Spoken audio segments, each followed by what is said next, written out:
It's 11:59 at Gun Owners Radio, and this is the Penn Patriot, music and the truth until dawn. Right now, I've got a few words for some of our brothers and sisters in the occupied zone. The chair is against the wall.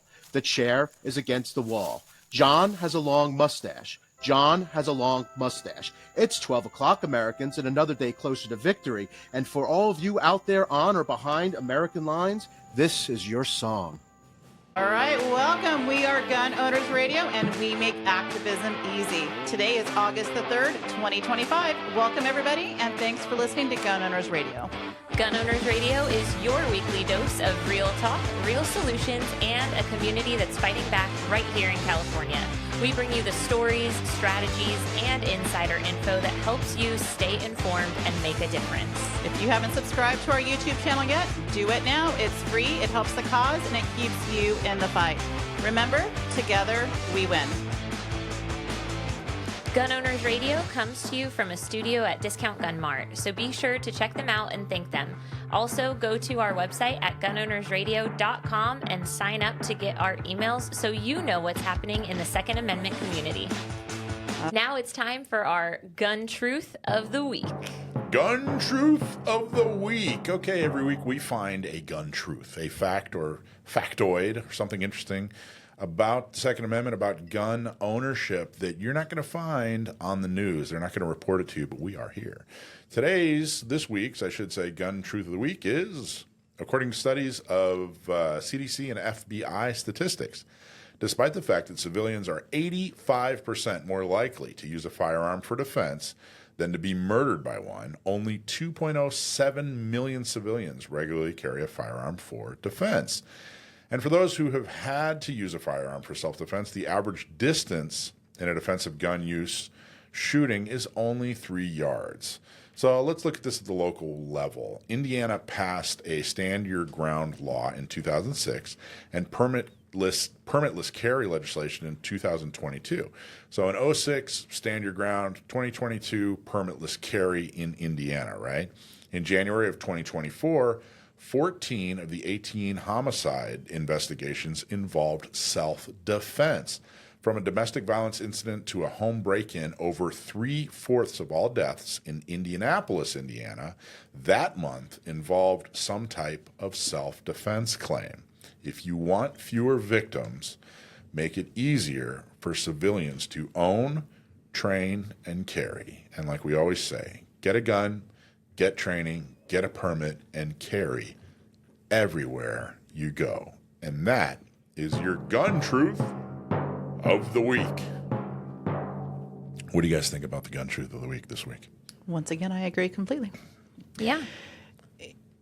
You know, you can even take this comment even further. You know, they're saying 14 out of 18 homicide investigations involve self-defense. Yeah. Right? If this whole gun circumstance would have been not been allowed for them to carry or to had, it easily still could have been 14 out of 18 homicide investigations involved the victim. You know, it still easily could have been death, but what it is we have the defender defending themselves to where the person who made a choice to do a harmful action or to cause harm to another, attempt to, they're the ones that fall in that category.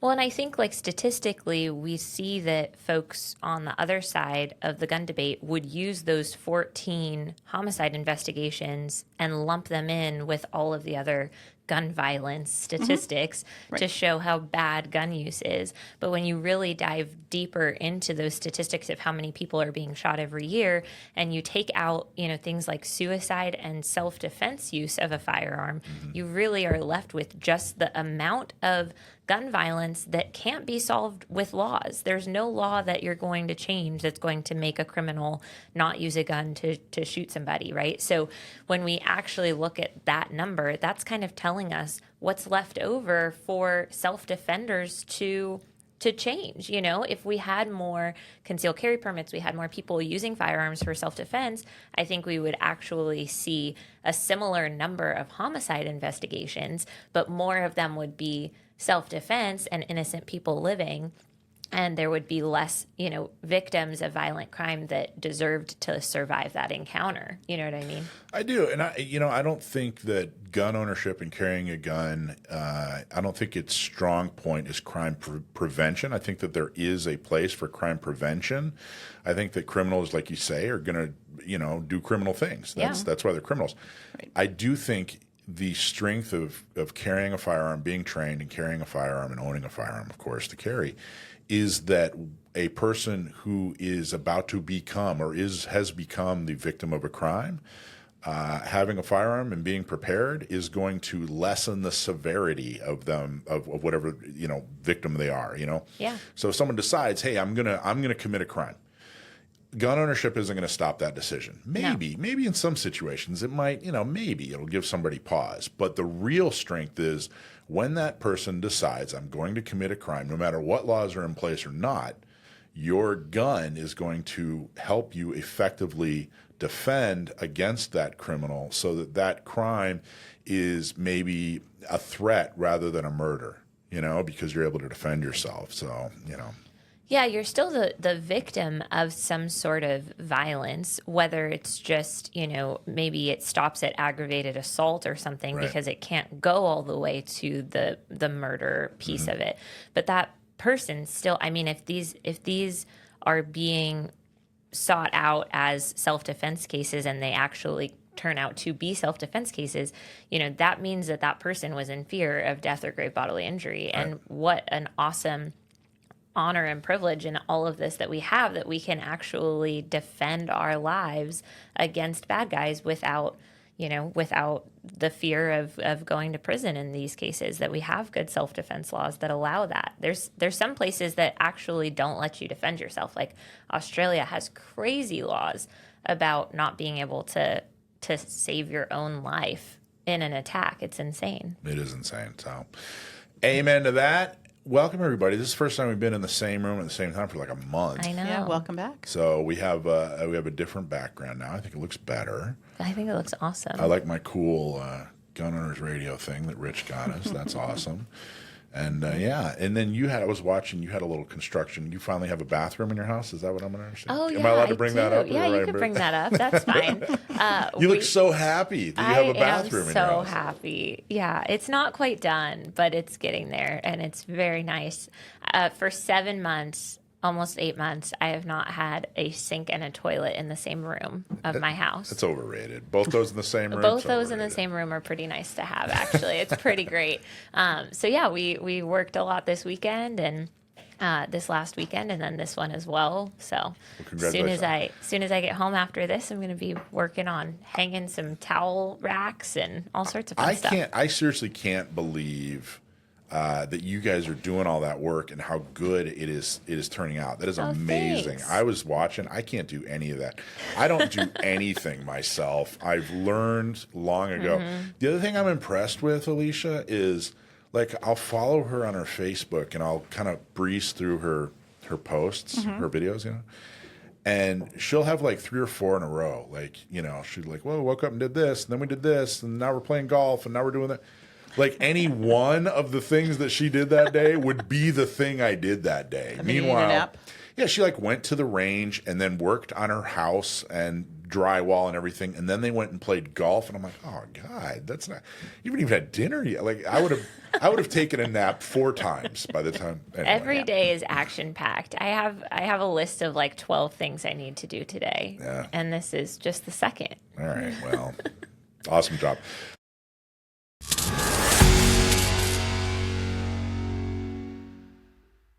Let's do our Q&As. Every week I get a bunch of Qs, I get a bunch of questions, and we do our darned best to answer them. So please send in your questions, and if you're wondering what they are, then other people are wondering what they are, and we can answer them, and we can even provide tools or information, or basically do the best we can to answer. So Q&As, let's do it. Dakota, you want to do the first one? Yeah, sure. So somebody asked us, can you have ammo shipped to your house now? So this is a great question because a lot of you probably know on July 24th, there was a 3-judge panel of the Ninth Circuit that decided in the Road v. Bonta case that basically having background checks be required for purchasing ammunition is unconstitutional. That's something that I think all of us have thought for a long time. It feels crazy that you would have to get a background check to purchase ammunition. But even though that was great news, and it is still great news, there was a lot of misinformation right away from some ammunition companies and some different folks putting out kind of information that was just a little too early. So you may have gotten some emails from ammunition manufacturers saying, hey, we can ship to California now. Quick, place your order. We're giving Californians special discounts, all of this good stuff. But the DOJ on the 28th, so just about 5 days ago, was able to write an advisory kind of explaining that there's some procedural steps that are still necessary. So the Ninth Circuit has to issue a formal mandate, and that jurisdiction gets returned to the district court. And then, and only then, will the ruling actually change how ammunition sales are regulated in California. So that Department of Justice advisory number 166 actually says that all FFLs should still be doing business as usual, still doing background checks. It is not legal yet for you to be purchasing ammunition and circumventing that background check process. Yes. Now, Unfortunately. What's tricky is that some people already placed orders prior to this DOJ advisory coming out. It was a few days after the initial decision, the initial ruling, and so people had already paid, ammunition had already shipped. So now we're kind of in this gray area where I don't think it's quite clear what a law-abiding citizen has to do to make that have been a legal purchase. Are they required to ship it back to the manufacturer? Are they required to take it into an FFL and get a background check done and give the FFL that ammo and take possession back? There's not really anything in this advisory that's clear about what folks should do if they had already made the purchase and already gotten the ammunition. Here's one clear thing that they should do. This is one thing I'm absolutely 100% clear on. Don't talk about it online. Don't take pictures and put it up on Facebook. Hey, I got my new ammo shipment. Don't do that. But yeah, it is really unclear, and it's unfortunate.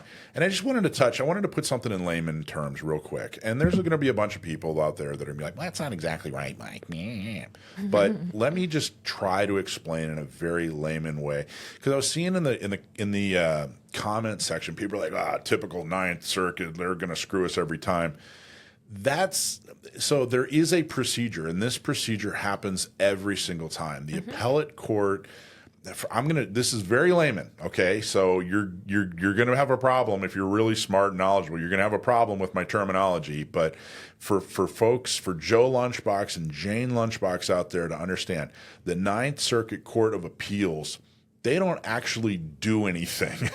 What they do is they say, hey, lower court, here's what you should have done, or here is what you need to do. So they came up with this decision that, hey, this is unconstitutional, lower court. You need to go back and you need to change things. And so the lower court, or reaffirm things. So the lower court, it goes back to them. You know what I mean? They write up a piece of paper, and the piece of paper gets sent to them electronically via email probably.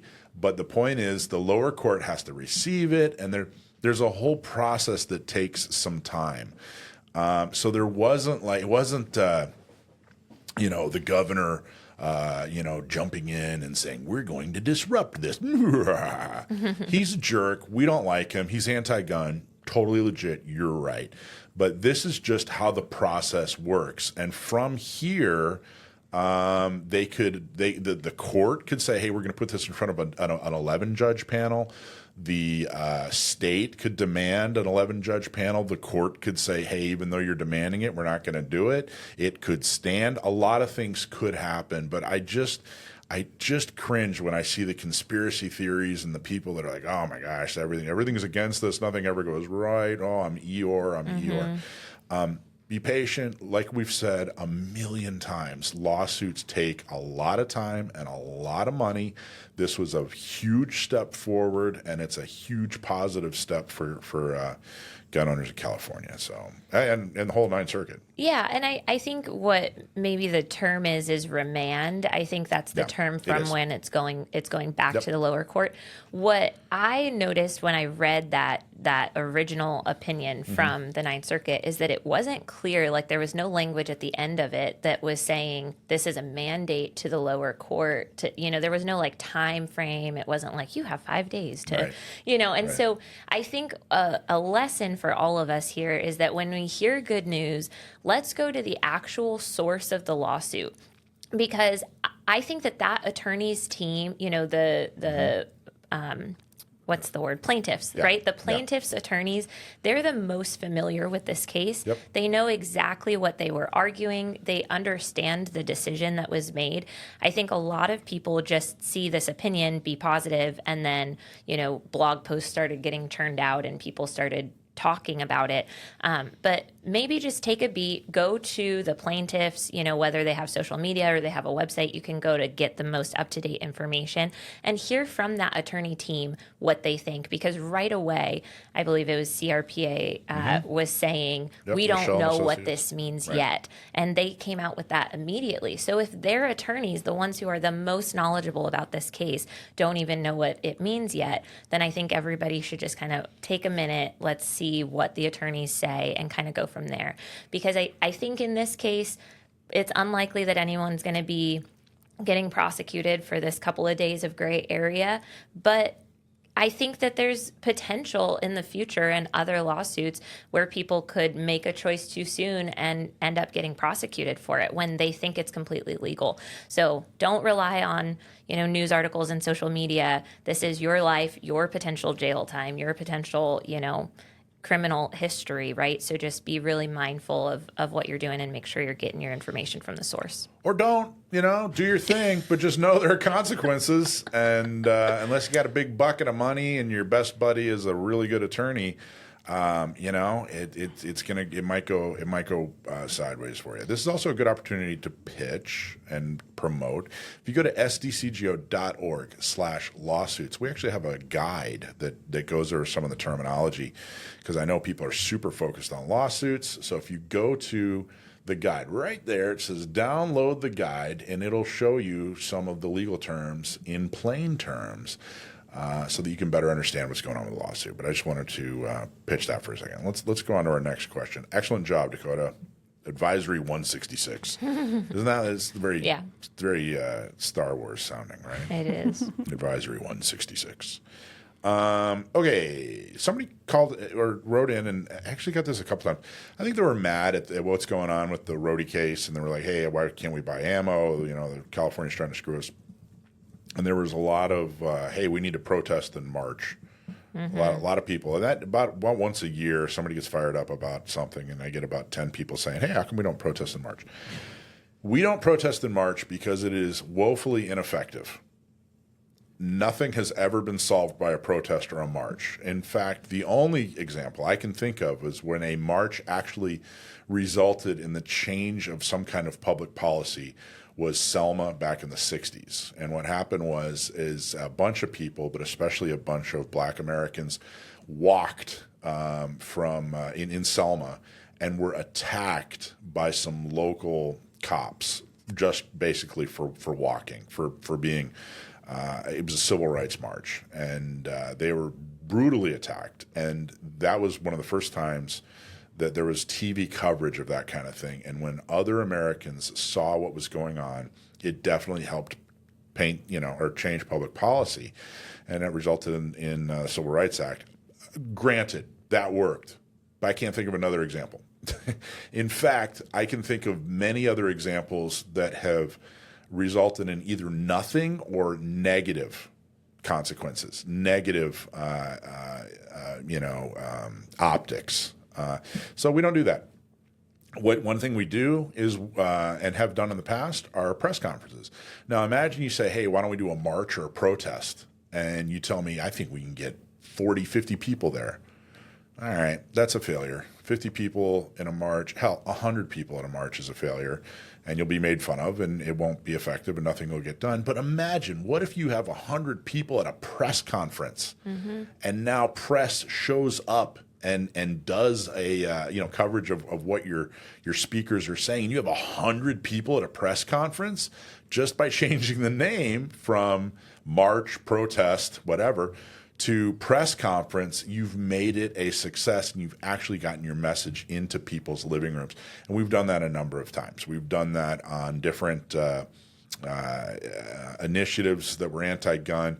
But I think one of our most successful one was we did a $10,000 gun show challenge where we had a press conference saying, hey, gun show's coming to town, and every time it comes to town, the anti-gunners say that all these horrible, dangerous things happen at a gun show, and so we're putting up 10 grand. If you can find one of these horrible, dangerous things happening at a gun show, then we'll give 10 grand. We'll donate 10 grand to the your cause of your choice, but it's probably going to have to get donated to your defense fund because you're going to be doing something horribly illegal. Did you ever have anybody submit No. an event or anything? No. Nobody decided to No one go even tried? break federal law in order to get $10,000. But the cool thing is every time the gun show would come into town, there would be a huge article in the paper about how horrible gun shows are. And they'd get 3/4 of the article, and then I would get like 1/4. Like, let's go talk to the local gun guy and see what this idiot has to say. And I'd get like 1/4. This time, I got 3/4. And they got And one? they got 1/4, and they were the ones that looked like idiots. So Interesting. anyway, that's why we don't do protests and marches and rallies. It just doesn't work. I'm sorry. It just doesn't work. And I'll give you one more example, then we'll move on. There were violent, city takeovers in the wake of George Floyd. Right. Multiple, for yeah. multiple days. And the only thing that they focus on in the news from that year is January 6th, which was, a march, a protest, right? A rally, whatever, take your pick. Obviously, some dumb things happened in January 6th, and you can blame whoever you like, but that was such an enormous stain on Trump and his followers. I think it's undeniably a bad look. And that was that was kind of a worst case scenario of what can happen in these protest marches and rallies. Meanwhile, press conferences, I can't really think of a press conference that went so sideways that it was a stain on everybody's reputation. So, anyway. Well, and I think too, like we might assume or we might believe that protests and marches are working for the folks who are left of center because we see policies changing and stuff. But the policies aren't changing because of the protests. The policies are changing because there's a ton of money being spent to change those policies. Yep. And there's politicians being voted into office. Yep. And that's what's actually making the change. What's on TV is irrelevant. The marching, the closing down the freeway, that's irrelevant to what's actually happening behind closed doors in politics. Amen. You nailed it. Next question is, and I'll be interested to hear what you guys have to say on this because this is a very interesting question. Is there a law that you would support to reduce gun violence? I get that question asked fairly often. The notes, this was a question from a well-meaning but left-of-center friend. I talked about deconstructing the term gun violence and possible solutions for the root causes, enforcing current laws, et cetera, et cetera, et cetera. I'm curious how the Gun Owners Radio team would handle this question. There are a lot of laws that I support. Like, for example, issuing CCWs. That absolutely will reduce gun violence. If somebody has the ability to defend themselves, give them the avenue in order to, be able to, A, purchase, B, train with, and C, carry the most effective self-defense tool ever invented, which is a firearm. In fact, I was asked by the state in one of our lawsuits, they were questioning me as far as, well, hey, what gun laws do you support or whatever? And I say, hey, issuing CCWs, shall issue CCWs. As was described in the Bruin case. That's exactly a gun law that I absolutely support, making it possible for people to carry, people to defend themselves. Villainizing people who want to defend themselves and want to protect their families, preventing them from having a self-defense tool, That's not a good law. That's not making anybody safer. The only thing it's protecting is criminals. In fact, it's not just preventing people from defending themselves, but it's also changing the culture and changing the conversation. So making laws that, it's easier for people to obtain self-defense tools. It's easier for people to protect their home as their castle, figuratively speaking. Making it easier, gun laws that make it easier for people to carry outside of the home, making sure that people can defend themselves wherever they go. I strongly, firmly believe that those are gun laws that improve society, that protect gun owners, that protect your Second Amendment rights. The Second Amendment is a fantastic gun law, and I support it, and it prevents gun violence. It prevents violence in general. And I know people don't like the term gun violence. I don't either, but I'm just speaking in terms that the other side understands. So those types of things, fantastic. The other thing we talk about a lot is we stand for the rights of sane, trained, law-abiding gun owners. Mm-hmm. That's it. So if you're not sane, trained, law-abiding, I'm not looking to protect your Second Amendment rights. And FPC, Firearms Policy Coalition, keeps using the term peaceable, and I've kind of adopted that. That might turn into the fourth word, sane, trained, law-abiding, peaceable people. So any law that is, that supports sane, trained, law-abiding gun owners, as far as their self-defense and their ability to own and train and carry, I'm all for it. I think that helps. I think that makes the world a better place. So what do you guys think? So as the question was stated, is there a law? Yep. In my opinion, no, I agree with everything that you stated. The issuance of CCWs absolutely, I think, helps to support the reduction of gun violence. All the things you stated, absolutely true. However, in my opinion, is there a true law that we could do that would really make a huger impact than what you've already stated? No, I think in my opinion it comes, and again, just my opinion, it comes down to mindset, which you've already touched on, which Gabe is a huge advocate for, right? I think we need to fix the mindset, expose and allow the exposure of firearms in children at an early age where they learn the respect, they learn the safety. If we imagine, with all these laws, prohibiting or trying to block or prevent or limit the exposure of firearms and children to firearms, right, it makes it like the forbidden wing in a Disney movie. It makes it like this thing that they strive at some point where they might strive to try to find it, but they don't have the tools or the safe practices to be able to help to do it well, right? My kids in particular, my kids were exposed young. I started teaching my kids when they were very young, 4, 5, 6. I actually let them handle and shoot a little bit younger than what the OSHA recommendations are. Mine started around 6 or 7 for the most part. I have 4 kids.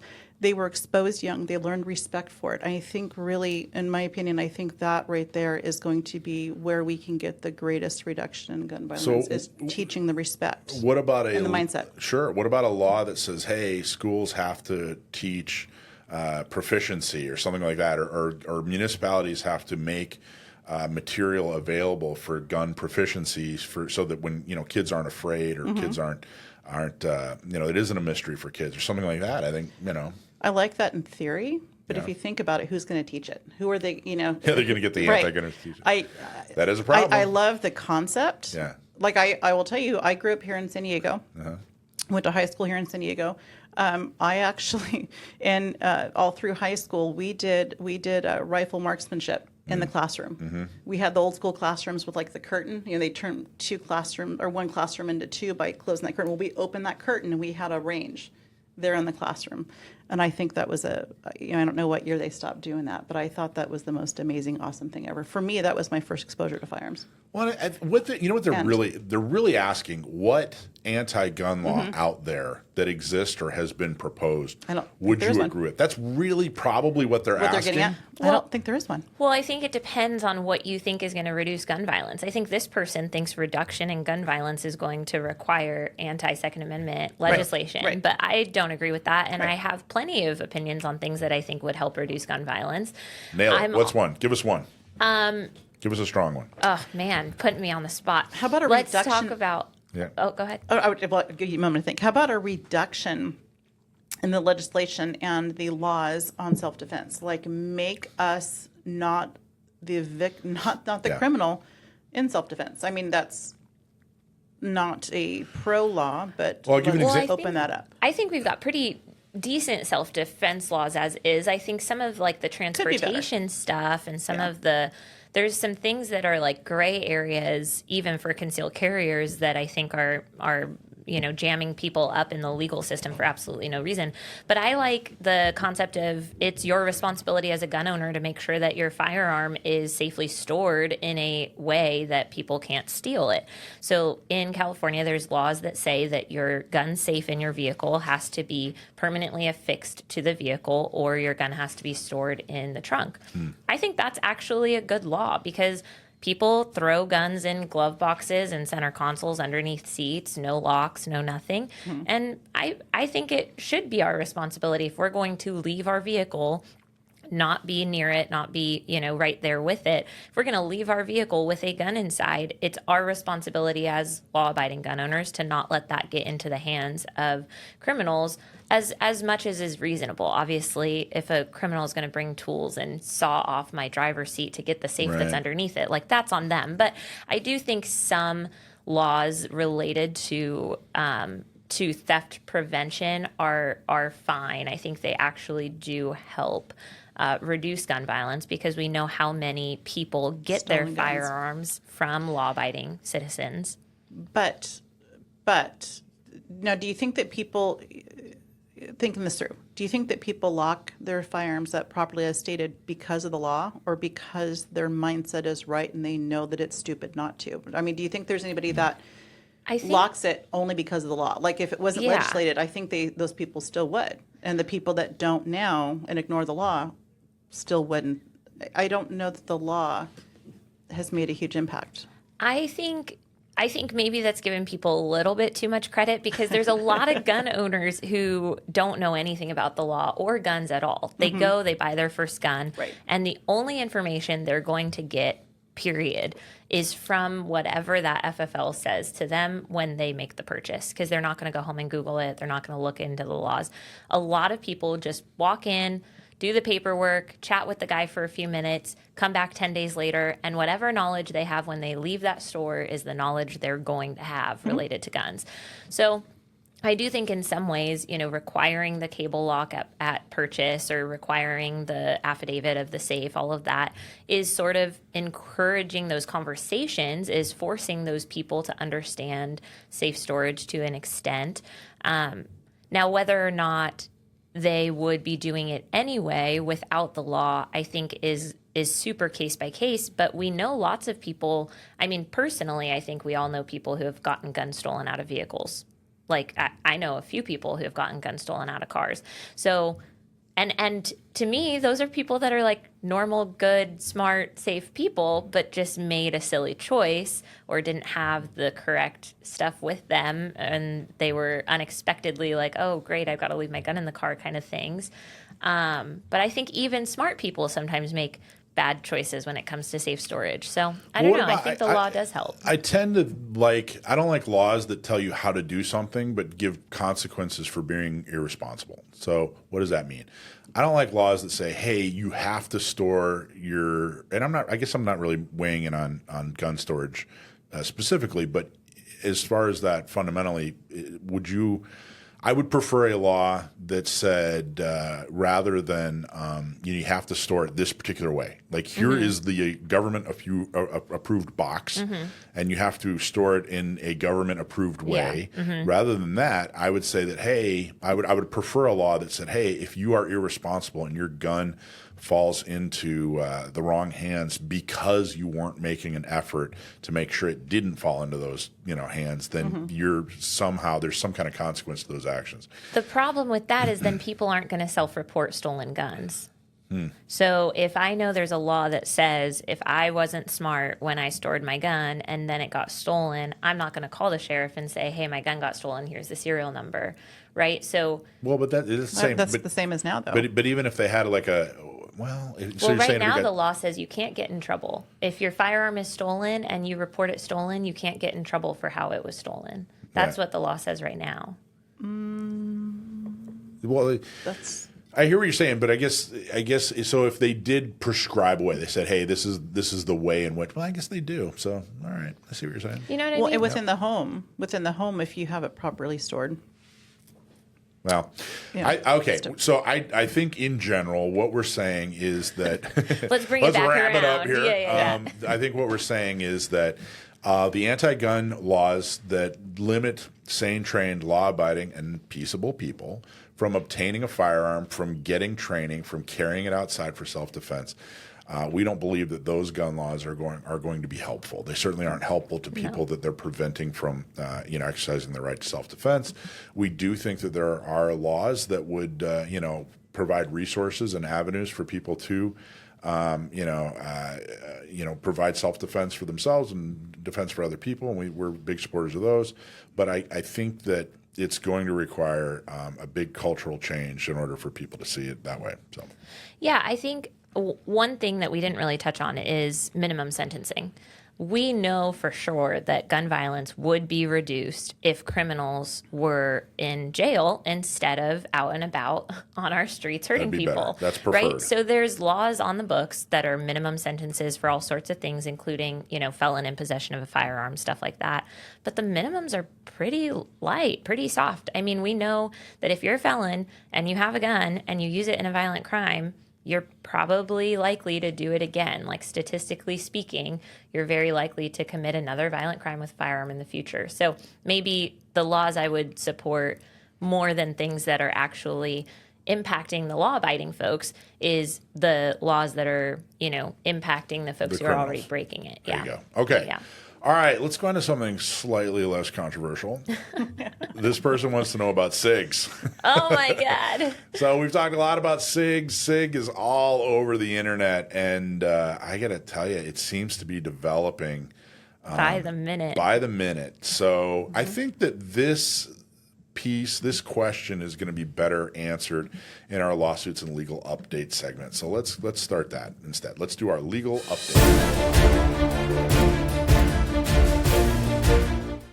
All right. This segment is our legal and legislative segment where we tell you what you need to know from the courts and from the legislators. Remember that we are not lawyers and nothing that we say is to be taken as legal advice.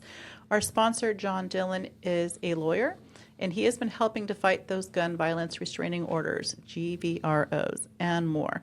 So if you know somebody that's had their self-defense rights taken away without due process, give John a call. His website is dillonlawgp.com, and his phone number is 760-642-7150. Okay, SIG has been in the news. Just a little bit. If you're anywhere near the Second Amendment and you have any access to any kind of social media or YouTube or the internet, you've probably seen a meme, a story, a report, a complaint, a rant, something about SIG lately. Yeah. And we've talked about it a couple of times, and I think the tone of our talk is changing over time, and I think that a lot of that has to do with SIG and the way that they're responding to it. And one of the ways they responded to it recently that we're going to go into some detail on is they filed a lawsuit in the state of Washington. I think that, well, let's talk about it specifically, and then we'll talk more about what we think. I do want to mention, I talked to a local, it was funny, I saw you guys know who Jamie Franks is? Yes. Local instructor, good dude, member of San Diego County Gun Owners, and he put on a video where he shot, I think he has 3 SIGs total. They're all P320s with ammo, or I'm sorry, with holsters with optics, and he basically was like, look, I got like $5,000 worth of SIG sitting here. And he said, and I talked to him about it a little more specifically after he made the video, and he said, I'm not using these until there's some kind of clear explanation as to what's going on and how it can be solved. He said he cleaned them, he put a layer of oil on them, and that's it. And he's not letting people use SIG on his in his classes anymore. And that is the way everyone's going. I mean, what it appears to be. I mean, it's been a cascade. It's been an avalanche of instructors basically Banning them. But it's coming down to, hey, now it's just a liability issue. Yep. Whatever I believe about SIG If something goes wrong and a SIG's involved, everyone's going to point to me and say, didn't you, read the internet? Know? Yeah. Didn't you know? And don't you have a responsibility to keep your students safe as much as you can? Yeah. And SIG, do you want to talk about the Wyoming Gun Project first? Or do you want me to read the statement? You can read the statement and then I'll talk about it. So here's what SIG said, and then let's talk about the lawsuit. Let's talk about the Wyoming thing, and then let's talk about the lawsuit. Okay, so SIG came out, P320 information, P320 safety information. Recently, there have been a number of reports and claims regarding the safety of the P320 pistol and its use by the U.S. military and law enforcement agencies. We understand you may have questions. So explain where this was, where did this come from? SIG sent a mass email to everybody, I think, that's ever purchased a product from them. I think it's even broader than that. It's basically a press release, and it's everybody. It's everybody in the world. Please read this. So social media, email, everybody. We understand you may have questions. Well, that's a good start, SIG. We appreciate that you understand that. I think it was the understatement of the century. It's crazy. Crazy. Too bad they didn't follow that up with "We have answers." Yeah. Yeah. It ends today. Alicia, going right for the jugular. We're only 2 sentences in. Okay. We want to address your concerns and provide you with full, complete, and accurate information. SIG Sauer has always and will continue to put the safety and security of the U.S. military, law enforcement community, our consumers, and the public first. To this end, we want to be sure concerned citizens have access to complete facts. The P320 pistol is one of the safest and most advanced pistols in the world, meeting and exceeding all industry safety standards. Its design has been thoroughly tested and validated by the U.S. military and law enforcement agencies. The same people that just banned it at the federal level. Not according to SIG. According to SIG, no one's banned it. Yeah. This doesn't exist. In addition, the P320 has been rigorously tested and is currently in use by militaries and law enforcement agencies around the world. They talk about FBI. It's a big, long. That's fairly long, but they talk about FBI testing in a report. They talk about the Department of Homeland Security, an internal memo from DHS and ICE has recently posted online stating that agencies were halting its use, the P320. Many online media outlets immediately sought to attribute this to the above referenced report, which SIG is claiming to be incorrect. They talk about the U.S. Air Force and the M18 and how they stopped using SIG, or at least have put it on pause. And they talk about range and training bans. I just wanted to get that out there to give them a little bit of space to say what they need to say. But I think this sets a lot of context for the mistakes that we're going to talk about here in just a second. So, Dakota, why don't you talk about the Wyoming Gun Project and what that has to do with SIG? Well, let me mention really quick that the SIG response and them saying that they understand a bunch of people are banning it and they're banning it for bad reasons or whatever, they literally put up a hotline that they gave a phone number basically of you can call to report your local range. Now we're reporting on each other. Now we have a hotline to call. I thought that was the craziest thing. Maybe it should be a hotline to call in case a SIG goes off and isn't supposed to. Right, yeah. Could we get a hotline for that? And that, before you go into it, that's where we're going to go. Yeah. Spoiler alert, the rest of this talk on SIG is going to be it's just mind-numbingly odd, the decisions they're making when it comes to public relations. Why wouldn't they put up a number that says, hey, if you're having problems like is being described, then we want to get to the bottom of it, rather than, hey, if you're having problems with your range, wanting to worried about gun safety in our product, then we want to make sure we sue them. Enormously wrong. It really, truly, enormously wrong direction to go. So, talk about the Wyoming project. Okay, so Wyoming Gun Project is a YouTube channel. I actually was not familiar with them prior to this 320 video. About, I guess, a week and a day or so ago at this point, Wyoming Gun Project posted a video where he showed that he was able to put a small amount of pressure on the trigger, not pressing the trigger all the way through, but a small amount of pressure on the trigger, and wiggle the slide of the gun, and was able to get the striker to fall. Which No, wait a minute. seems like it shouldn't be able to I was going happen. to say, is that a feature or a benefit? I think it's a bug, actually. I think it's an engineering deficiency, personally. What kind of response is he getting with this? That video blew up. I think it's got almost 1 million views. Prior to that, his channel had maybe 30,000 on most of his videos, that kind of thing. He's got a few popular videos, but yeah, that one blew up. Everybody was like, oh my God. And then I texted pretty much everybody I know who has a 320 and asked them all to try. And wow. multiple of them were able to recreate. Whoa. I know somebody, I can't say who, but I know somebody who has 3 different 320s, and I'm sure there's going to be some content coming out about it at some time. But was able to recreate that same exact issue with all 3. And it's not just that there's a little bit of play in the up and down direction on the slide. It's twisting, like bumping the side of the gun, bumping the top of the gun, was able to actually fire, go boom. click. And many go holsters click. have Yeah. the retention mechanism utilizing the ejection Yes. port, some portion of the slide. Exactly. And when you think about all of these... Allegedly. Yeah. When you think about all of these holsters that we're seeing it happen, and a lot of them are weapon light bearing holsters, which is not a problem in and of itself, but a lot of those holsters do have a little bit of extra wiggle room in there because of the width of the light. The light has to be able to get into the mouth of the holster, and the lights are generally wider than the slide or the frame of the gun. And so it makes sense that there's a little bit of space where the gun could be jostling, not enough space to press the trigger. Let me be clear that that's not what I think is happening here. But if there was wear and tear, the next question I have after watching that video was, is this little bit of pressure on the trigger that he was doing physically, is that something that could be recreated from wear and tear, from carbon buildup inside the gun? Is there, obviously we're not going to be pressing the trigger part way when it's in the holster unless we have some sort of an issue with our holster, right? That shouldn't be happening. There shouldn't be any contact to the trigger. But could that contact be something else, wear and tear, whatever it might be? So that'll be interesting. And I hope he does another video, kind of with that idea in mind. But And with that in mind, okay, so that's happening. yeah, so that's relatively new news. But here's what they decided to do. Here's what SIG has decided to do recently. SIG is actually suing the Washington State Training Commission. This is SIG Inc. versus WSC, JTC. All law enforcement officers graduate from the WSC, JTC in the state of Washington. This isn't a little thing. This isn't a suggestion.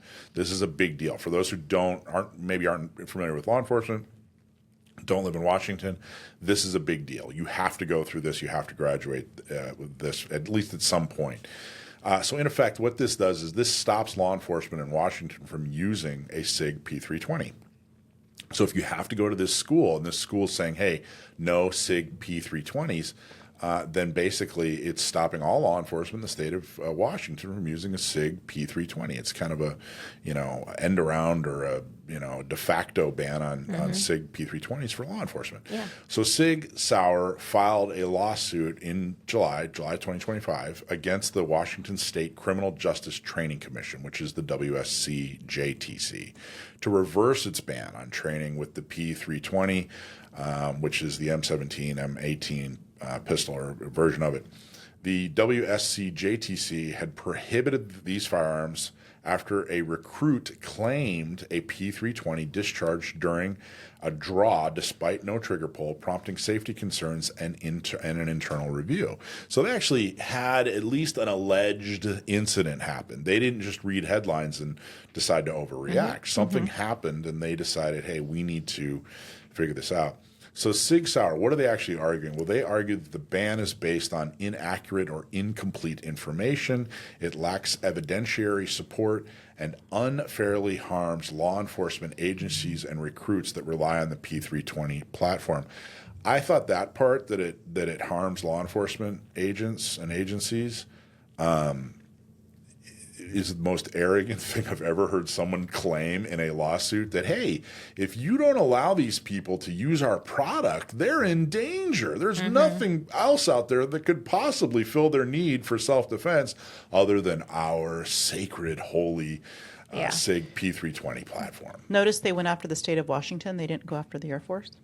Yeah, really. Well, or ICE or any of the other agencies. Yeah. Right? Yeah. and they basically, it was also a complaint was the prohibition violates Washington state law. They said, hey, this violates your own law, specifically firearm preemption statutes, and implicates constitutional rights by imposing equipment restrictions without formal rulemaking. So they're basically saying, hey, this person in effect made a rule that law enforcement can't use P320s. That's the effect of this. And that person doesn't have the authority to do that. SIG claims that this law puts law enforcement in danger because they can't use a SIG P320. The irony. They're saying, hey, look, this gun that everybody's saying goes off by itself, cops are going to be in danger if they can't use our gun that seems to go off by itself, or at least so they claim. I just, the arrogance of that statement alone, I think there are ripples, of that throughout the entire incident. And it kind of speaks to just how poorly SIG is handling this from a PR stance. They're just digging their hole deeper. The company claims the ban imposes financial and reputational damage on itself and the agencies that use its pistol, undermining effective officer training. I think that's probably accurate, but I think that the question is whether or not they should be able to do it or should be doing it at all. Meanwhile, the broader context really involves an entire huge wave, like we've been talking about, of P320 litigation involving unintentional discharges. It's one way of phrasing it, unintentional discharges. SIG Sauer's denial of design defects and ongoing appeals in other jurisdictions over multi-million-dollar verdicts. It was interesting, too. An interesting point is, if you look at this complaint for this lawsuit, again, this is SIG Sauer versus WSC JTC. SIG Sauer doesn't actually explicitly claim that the P320 has no problems at all. Yeah. That doesn't appear to be in their complaint. Which you think would be the headline of this complaint. You would think. It does strongly defend the pistol's safety and reliability, but it doesn't actually say they shouldn't do this because what they're saying isn't happening. Mm-hmm. Right. Specifically, their assertion, the WSC JTC's training ban is unjustified and based on incomplete and inaccurate information, including a mischaracterization of an alleged unintentional discharge. The P320, M17, M18 models meet rigorous safety standards used by law enforcement and the military, including the U.S. Army, and the pistols do not discharge unless the trigger is pulled under normal conditions. They argue there's no systemic defect warranting the Commission's blanket prohibition. So they're acknowledging the incident raised concerns. Mm-hmm. But it denies that the firearm itself is inherently unsafe or defective. Well, and does that particular incident have to be the incident that made them make this choice? There are other incidents of 320s. Let's say that this one actually didn't happen, or that recruit was mistaken and the trigger had gotten pressed. That doesn't matter because now we all have data from other incidences across, the U.S. all over the place that there are problems with the 320, and on video that the triggers aren't being pressed. There are actual videos of this happening. So even if, it sounds to me like in that complaint, SIG is saying, you don't even know if this happened here to your recruit. It doesn't matter if it happened to their recruit. It's happening to people, and juries have agreed. Yeah, and I think, look, we've said in the past, I'm not an engineer. None of us here are engineers. Well, you're an engineer. I'm an engineer, but not for not a gun guns. engineer. Yeah. None of us are experts on the engineering of this gun, and we can't claim to be. None of us, I get that. Right. And we're at least pointing out that even the layman sees that something is going on, and what our complaint really is SIG cares more about SIG than they do the rest of us. And I got to tell you, that's not okay. The way they're handling this by saying, hey, We think our gun's great, and hell, if you don't have it, you're in big danger, and we're going to sue you if you decide that there might be an issue that you want to look into. The PR on this is a nightmare. Whoever is in charge of the messaging and the decisions being made, like I said, or like you said, they're setting up a hotline so that if anyone denies your SIG, that they can call and we're going to sue them. No, help us out, man. SIG, take the time to say, all right, we're going to look into this thoroughly, and we're not going to rest until we know that you're safe. And if we do find something wrong, we're going to fix it immediately. But to become adversarial against us, I think you guys have just made a generational mistake. I don't think SIG can recover, if I'm being completely honest. I think that eventually the only solution will be a full recall of the 320, and in lieu of that, if they decide not to do that, then people are going to jump ship like crazy. I don't think people are going to have any trust in any of the other guns that SIG is putting out, because people do not like how they're handling this issue. I'm one of those people. I've said it before. I think that SIG is run by people who care more about the bottom line of the company and staying in business than being honest. I would love to see engineering meeting minutes. I would love to see the notes as they did these tests, but it's all internal documents. We haven't really seen much of that. I am confident, actually I would bet money on it, that people at SIG, engineers at SIG, know there's a problem, knew there was a problem even before these lawsuits, couldn't do anything about it at the time because they didn't have the support from management or whatever, and have successfully tried to bury it, probably destroyed documents and testing and all sorts of things to successfully bury it because they know that it would ruin SIG financially. Or maybe their career. I got to tell you, you can show me successful results from 1,000 tests, but until you show me the test that shows the gun doing the bad thing, I don't really care. Like, you can show me safe test after safe test after safe test. Fantastic. But, show me the test where the bad thing happens. Yeah, how is this occurring? Yeah. Show me that you understand what went wrong. Maybe it's as simple as, there was one piece that was being manufactured slightly out of spec, and so all those guns that had that out of spec piece are the firearms that were impacted. Like, maybe there's something that an engineer brain could wrap their head around of oh, this makes sense, right? This was a different manufacturing process, or the tolerances were too high, or whatever. But yeah, until there's very thorough explanation of all of those incidents where the trigger wasn't pressed, I mean, I won't believe anything SIG says. Yeah. I will tell you, I'm someone that was reserving judgment. I will tell you, I was not one of the people from the very beginning that was anti-SIG. I will tell you that I did feel it. I did think some of those things, but I'm like, you know what? I'm going to hold off judgment because I don't know that I'm convinced yet. Yeah.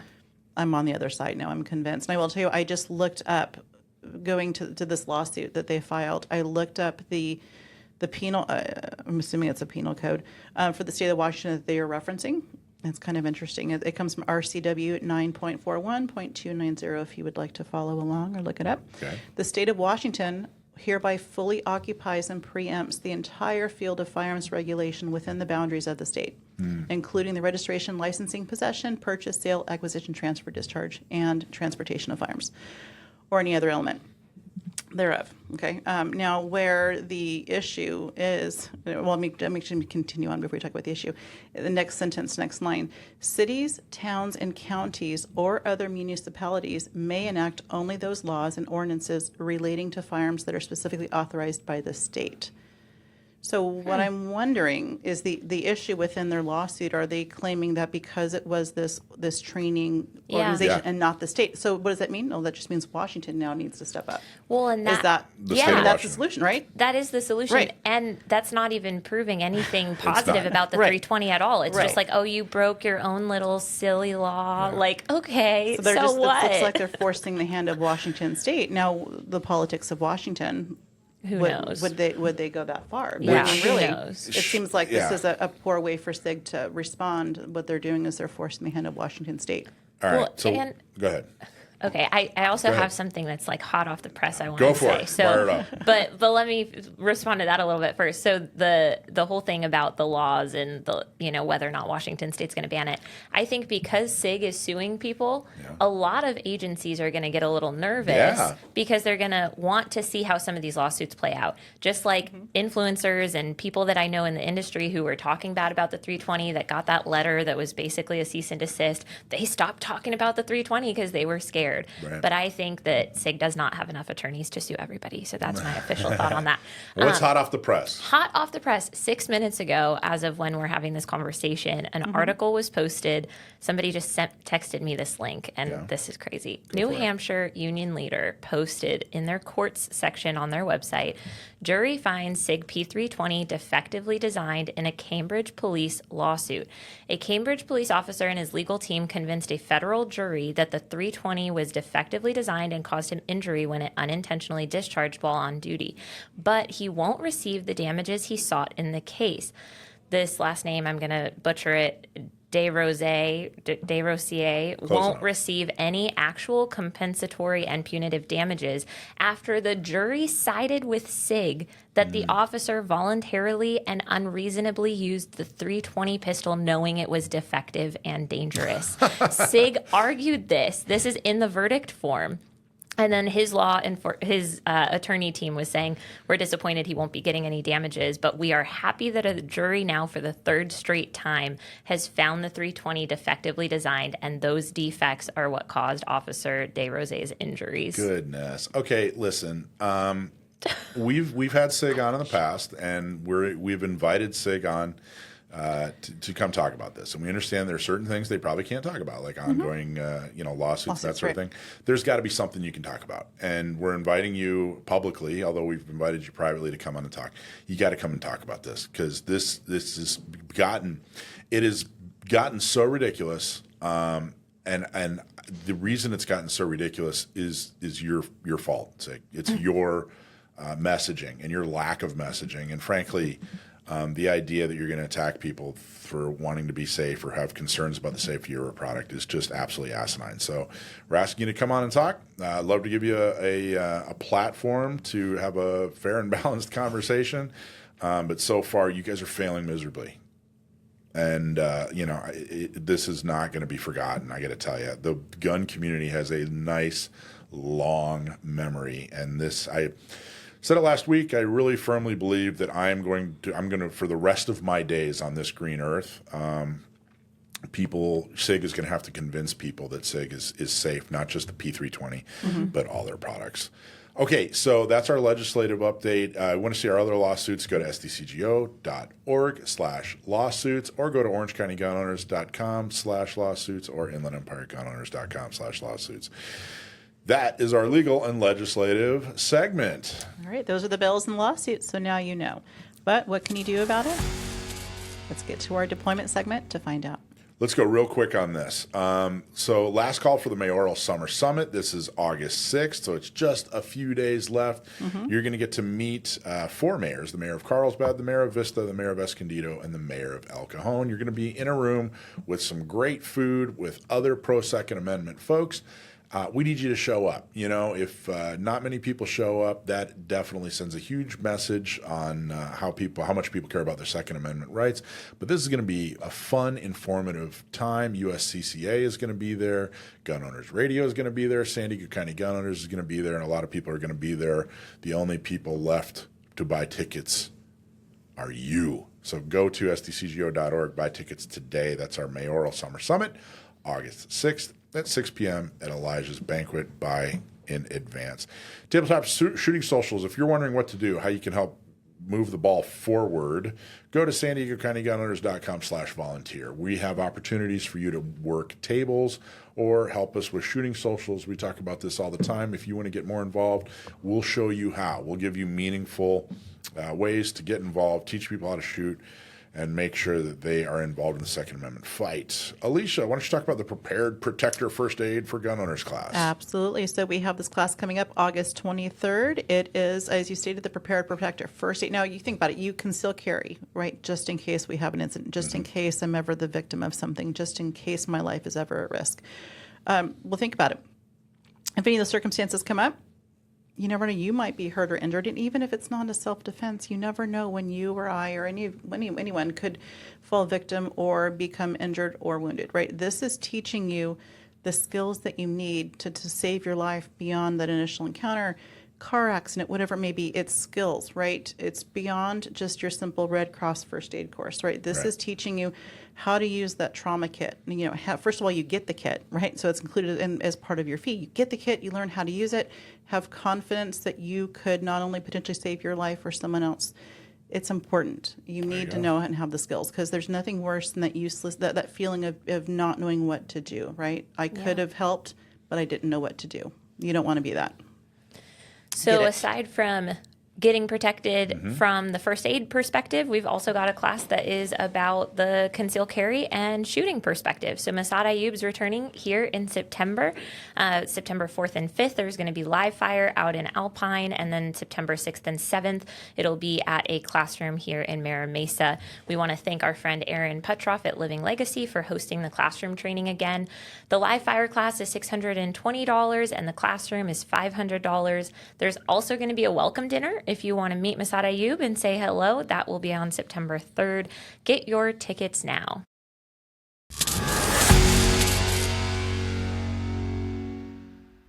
Our next guest is Mark Cochiolo, or just Coach. You just go by Coach. It's easy. That's how we all know him, especially here in San Diego. He was a Navy SEAL for 24 years, BUDS Class 141. He completed 4 deployments with SEAL Team 5. He served at Naval Special Warfare Unit 1 overseas for 2 years and was accepted to the Navy's Tier 1 Counter-Terrorist Unit in 1995. He served there till 2003. He made combat deployments to Afghanistan and Iraq and low visibility operations in the Balkans during his time there.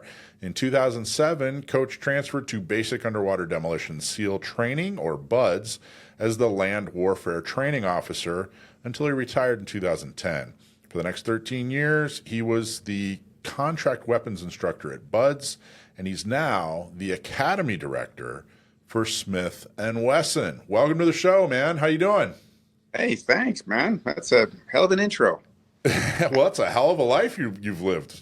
I mean, what a bio. When do you sleep? Do you sleep at all, or no? You just Lately, not much, because it turns out building an academy from the ground up is a little more work than than I thought it was going to be. You thought it was going to be. So tell us what the Academy Director for Smith and Wesson does. What's your new position? My new position, I'm basically doing all the curriculum development for the academy, advising on building it, all the different ranges that we're going to have.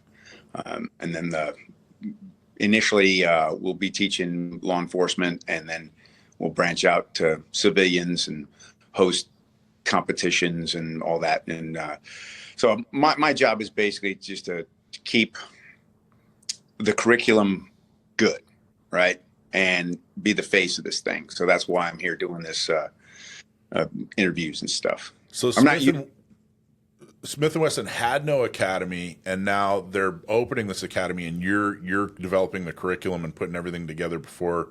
I'm assuming you're going to have a grand opening at some point. Yeah. The grand opening is in September. That's awesome. Like warp speed. Yeah, that's pretty much what I'm doing. Where is the academy? What's here in Maryville, Tennessee, just south of Knoxville. They used to have when Smith and Wesson was up in Springfield. I mean, they're still there, but years ago they had an academy there with a shooting range and stuff. But it's been a hot minute since that went away. Now, what are some of the goals? What is the catalyst or the motivation for Smith and Wesson to open a training academy? Well, the motivation for Smith and Wesson is obviously to get the guns out there, because Smith and Wesson isn't a training company; it's a firearms manufacturer. So I fall under marketing. So for the company, we want more exposure for Smith and Wesson firearms, because we make a superior product. But it's kind of like it's fallen off. People just don't know, or it's not as popular as it really should be. With civilians and law enforcement? Yeah, yeah. So they're trying to recapture that demographic. Well, I got to tell you, I feel like how do I put this? I feel like there's an opportunity coming up here with there's a gap with that's about to happen with some of your competition that I think Smith and Wesson might take advantage of and fill when it comes to law enforcement and civilian pistols. Everybody in the industry is chomping at the bit for that one. We're going to talk a lot more about that. I don't know if we want to weigh in on that in this interview, but it feels like Smith and Wesson might be well positioned to become real popular.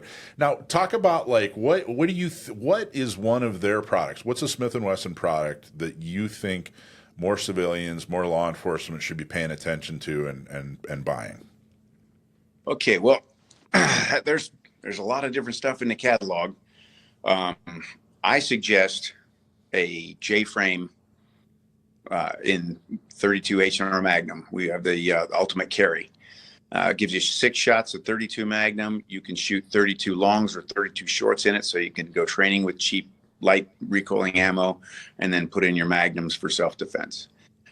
It's the perfect gun for especially women with limited hand strength, and just people who don't train all the time.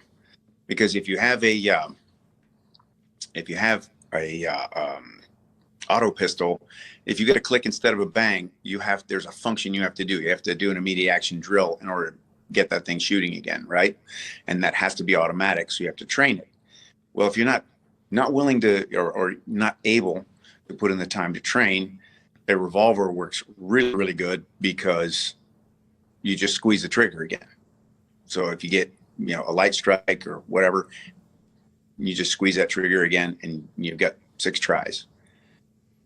I remember, last time we were on the show, I don't know if you remember the subject, but last time you were on the show, my question was, are revolvers a thing of the past, or are they kind of coming back into a renaissance, or are they coming back into favor? And you were always a big proponent of carrying a revolver, using a revolver, that absolutely have a time and a place, and in 2025. So it doesn't surprise me that was your suggestion. I think real strong points when it comes to revolvers.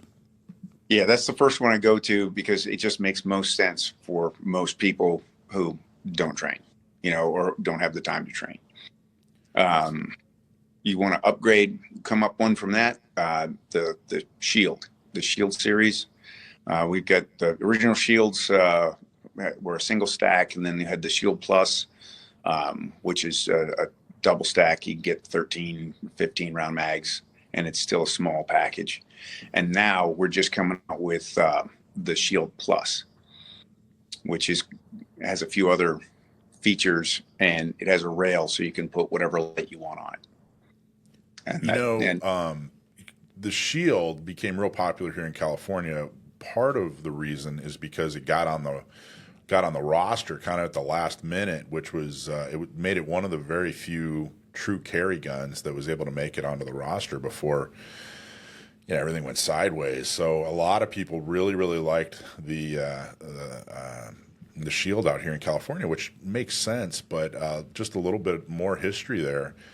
Our lawsuit against the roster, which is the Renna case, Renna, she went on vacation and found a Shield EZ, and she had very limited grip strength. But she was in Pennsylvania. She walked into a gun shop and she said, "Hey, this Shield EZ, this is something I can use. This is something I can actually rack."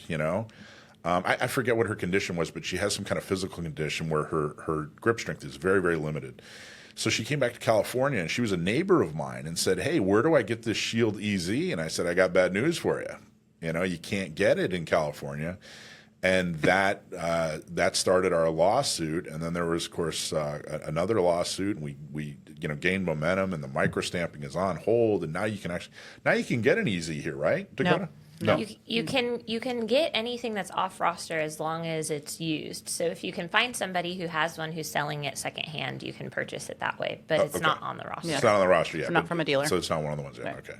But that was the Shield EZ. That was the catalyst for the lawsuit. I mean, there is the microstamp requirement is no longer in effect for now. We'll see what happens in the future, but it was a Smith & Wesson Shield EZ that was the catalyst for to kick off all that. I don't know if you knew that. Did you know that, Coach? No idea on that one. The legal side of the whole gun situation, I'll leave that to you guys. I don't have to deal with it. I live in Tennessee now, and you can just feel the freedom out here. Yeah. Well, hopefully we'll continue to make some good progress on some of the things coming onto the roster. But the Bodyguard 2.0 is a great little compact, great concealed carry gun. I know a lot of girls are kind of switching over to that just to have a slimmer line pistol on body for on-body concealed carry. So I'm really excited to see, hopefully Bodyguard 2.0 will be available in California soon, because I'd like to get my hands on one. Oh, yes, you do. Those things they're comically small. When you actually hold one in your hand, you see a picture of it, it's like it's a gun. You put it in your hand, it's like, oh my God, I can cover it with my hand completely. It's tiny, but it doesn't shoot like a tiny gun. I was in Arizona a few weeks ago and I was shooting one, and it feels like it should hurt to shoot because it's so small. You're like, oh, this is going to suck. But it doesn't. It's actually a really soft shooting, small gun. I think it's a great option for folks who want a smaller option that they can actually conceal carry well. That's usually the first reaction, that same reaction you had when people shoot it for the first time. They're like, oh my gosh, it's like shooting a full-size gun, but smaller. I had a buddy way back in the day when I was doing a lot of like informal IDPA competitions, not a lot, but more than I do now. And he, everybody out there was using a Glock 34. That's the long slide 9mm, right? Correct. Yep. Or they were using some were still doing their 1911. And he was the only guy out there that was using an M&P. And I was like, why are you're the only guy using an M&P, man? Why are you, what's going on? And he just handed it to me and he said, here, try it. And I like bullseyed it the first time. It's so ergonomically nice. It was such a nice shooting gun. And he actually went and won some significant competitions and placed in some significant competitions using that gun. I always thought that was really underrated, that gun. It's so nice shooting. It's so comfortable and ergonomic. It surprises me that it's not even more popular than it is, especially in California. Yes, when he shoots it, you fall in love with the damn things. It fits your hand. The texture is, Smith & Wesson does texture like nobody else. It's perfect, or as close to perfect as you can get. And they point really well. Got a nice, low bore access. There's all these pluses. So it's a little bit of a mystery why we're not everywhere. Well, I think there's sorry, Alicia, you can go ahead and then I'll make my point. Oh, no, I was just going to throw out there that my very first firearm that I purchased on my own was a Smith & Wesson M&P. So back before it became a roster issue, I was able to get it single shot. So that was my first gun. Back before it was a thing, you were a thought leader. That's it. That's it. The first gun I ever got was actually a Shield, so also Smith & Wesson. That was my first firearm that I purchased when I was 21.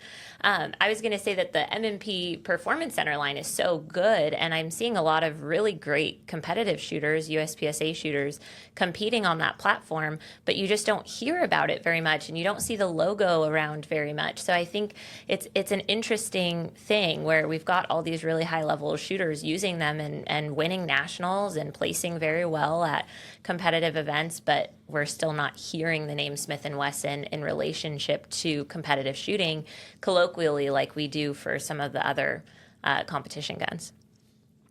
Yeah. That's a job for marketing. I fall under marketing, but I'm a trainer, not a marketer, but I'm learning. And I am a consumer, right? So I kind of have a good idea of what the public wants or should want.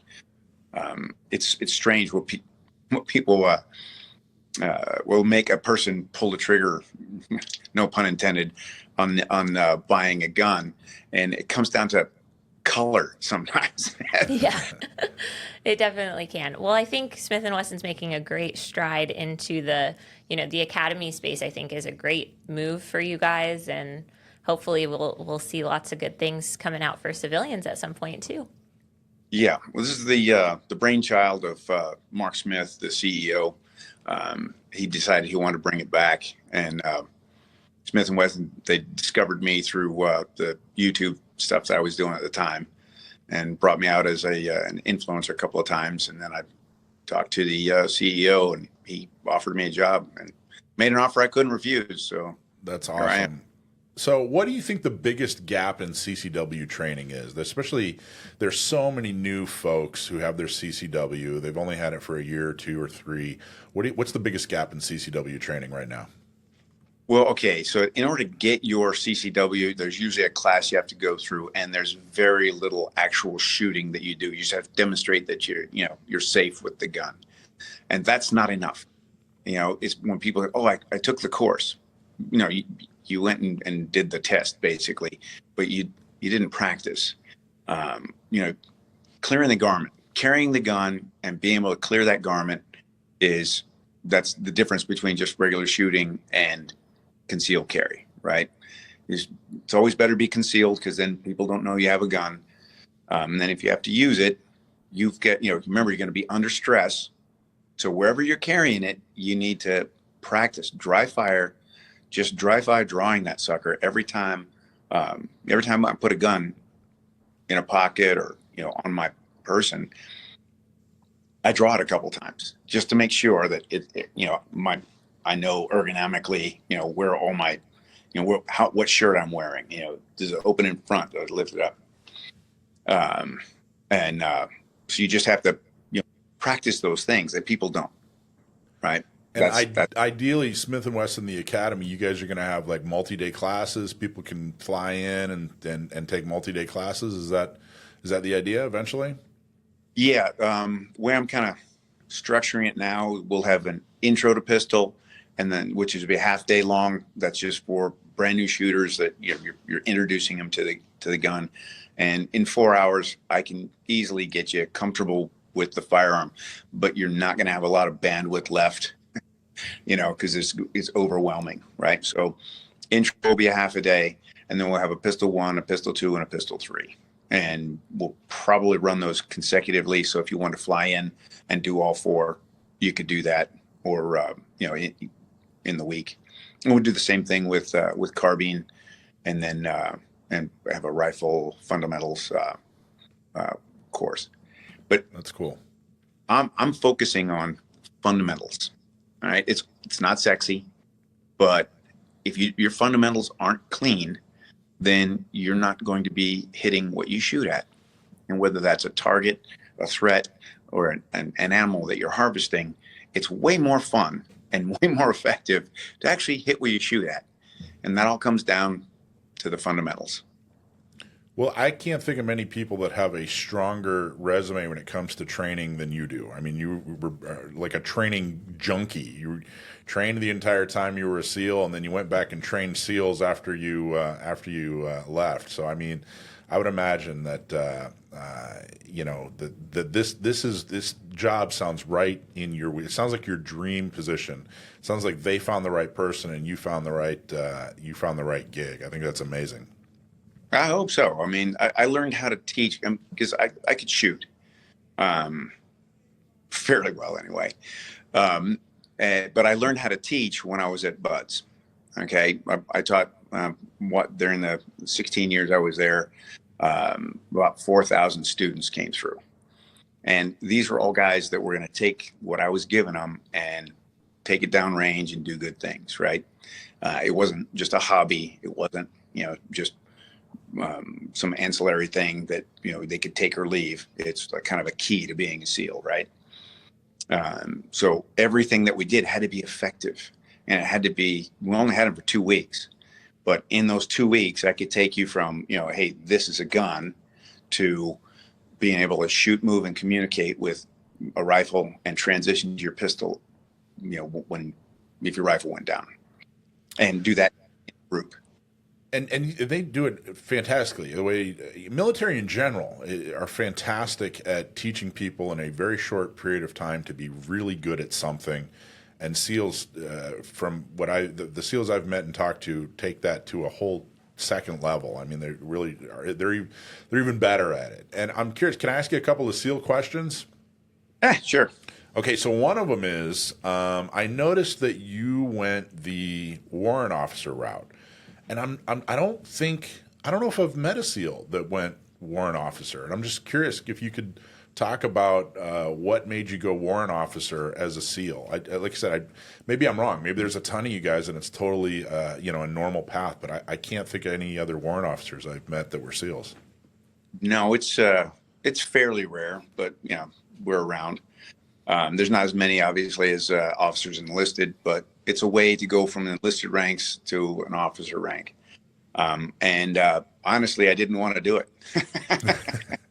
I was a chief at the time, so an E7, and I was working with 3 retired master chiefs, and they kept on bugging me about putting my package in. I said, guys, if you guys shut up, I'll do it. And I put it together one time, and they picked me up. So like, damn. So, yeah, that put me, into the dark side. But the best thing about, it was later in my career anyway, and so there was a little less heavy lifting, and the best thing is nobody really knows what a warrant officer does. So you just, you're the subject matter expert of whatever they tell you. You're the subject matter expert of whatever they need. So they just throw you into that position and you figure it out. And it takes the kind of guy that can figure things out. Nice. Did you love it? Did you like being a warrant officer more than you liked being a chief? I liked being an assaulter. All I had to do was show up down on my bomb and go to work. But, as you get a little older and things start not working like, at 10 out of 10, then, you got to, I still want to be part of the community. I still want to, keep my hand in. And, so when it was time, it was a good move. I'm glad I did it. And I actually enjoyed being a warrant officer quite a bit for that time in my life, but nice. What I was aspiring to be. Okay, I don't know what kind of interviewer I would be if I didn't talk to a SEAL and ask him a question about Charlie Sheen and the movie U.S. Navy SEALs. So here it is. Here's my question. And it's actually kind of a serious one, but it's something I have wondered. Obviously, that movie was, they tried to pack everything into one movie, everything that, someone would experience in a career of being a SEAL, or maybe 10 careers being a SEAL, into 1 2-hour movie or 1.5 hour movie. And I understand it wasn't completely accurate and they were trying to make some points. So I get it. It's not a documentary.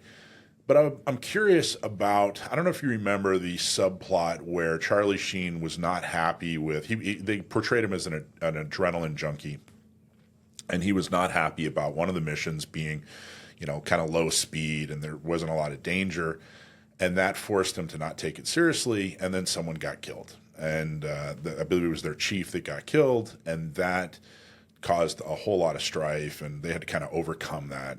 And I think what they were trying to make, the point they were trying to make is that SEALs weren't adrenaline junkies. And if they were, that was bad and needed to be trained out. But I was curious, what's your take on that subplot? Do you think what I'm saying is accurate, that they were really trying to say, hey, this isn't what they're like?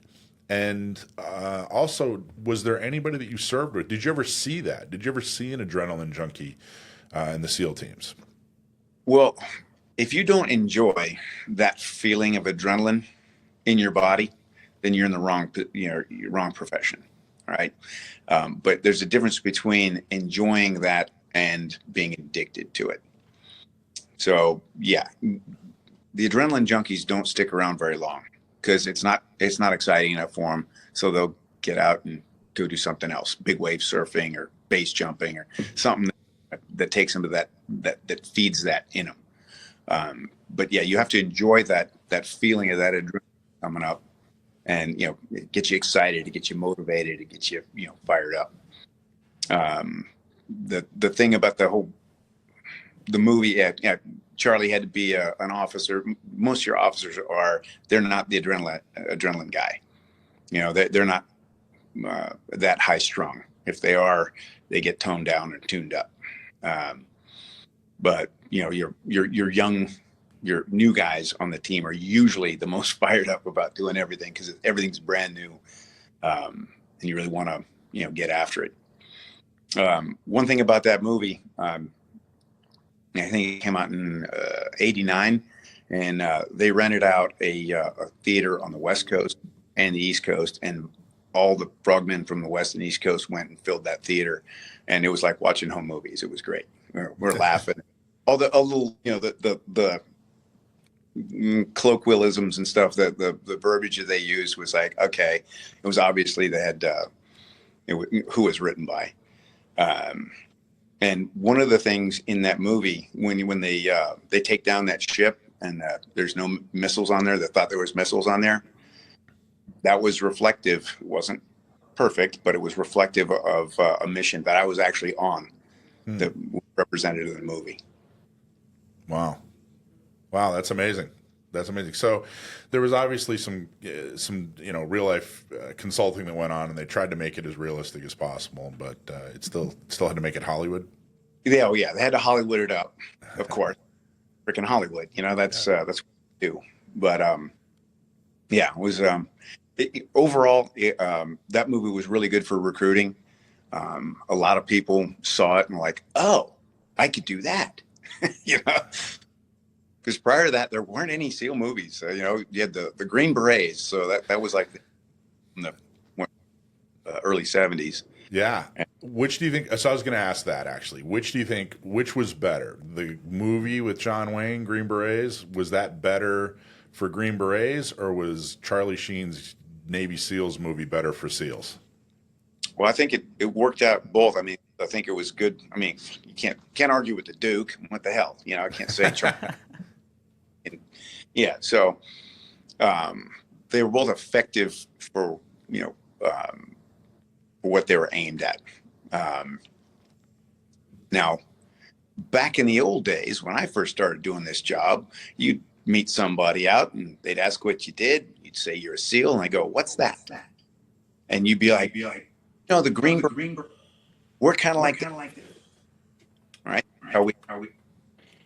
And now, the Green Beret, they get the same. What's that? Well, SEALs. Army. That's funny. Well, Coach, thank you so much for your time. Appreciate everything that you've done and are doing. And we highly encourage people to follow Smith and Wesson for their new training academy and go train with Coach. So, Coach, thank you so much for joining us. Thank you for having me. All right, bud. Talk to you soon. Take it easy.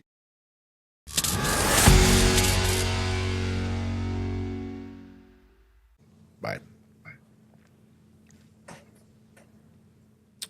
Okay, our next guest is Gabe from Big Man Comics. He is the creator of Empyrean and the Tyrus comic books. If you go to bigmancomics.com, you can see all his work. And we've talked to Gabe in the past a lot about comics and culture, and he's always interesting to talk to. You may have seen him at a couple of the live seminars that we've had him come and talk, and I just love your perspective, Gabe. So what I wanted to do is bring you on and talk about Superman, the movie. I actually went and saw some interesting reviews on the new Superman movie, and I'm not a big comic book guy. When I was a kid, I bought some comics, and I wasn't as into it as much as my friends were, but I don't think it's possible to grow up in the 80s, and not be somewhat of a comic book person.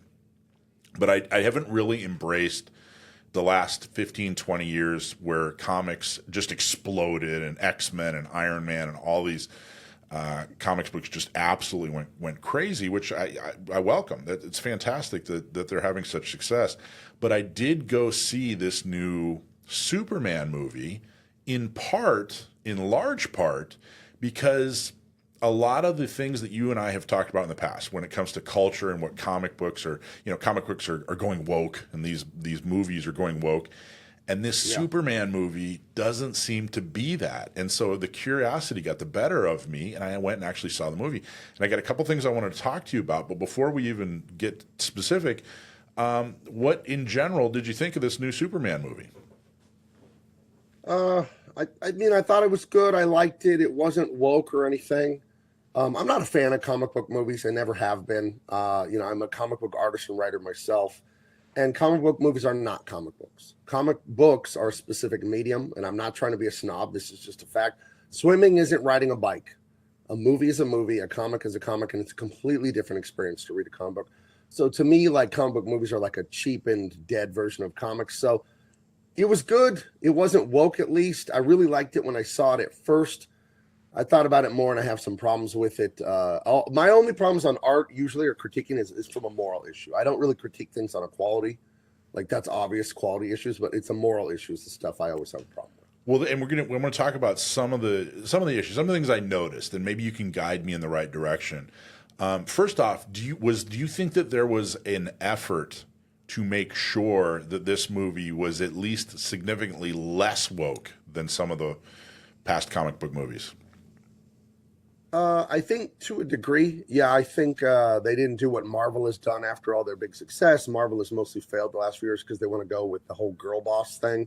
Yeah. You know, where women are big and tough and strong and men are idiots and useless and we got to get rid of them.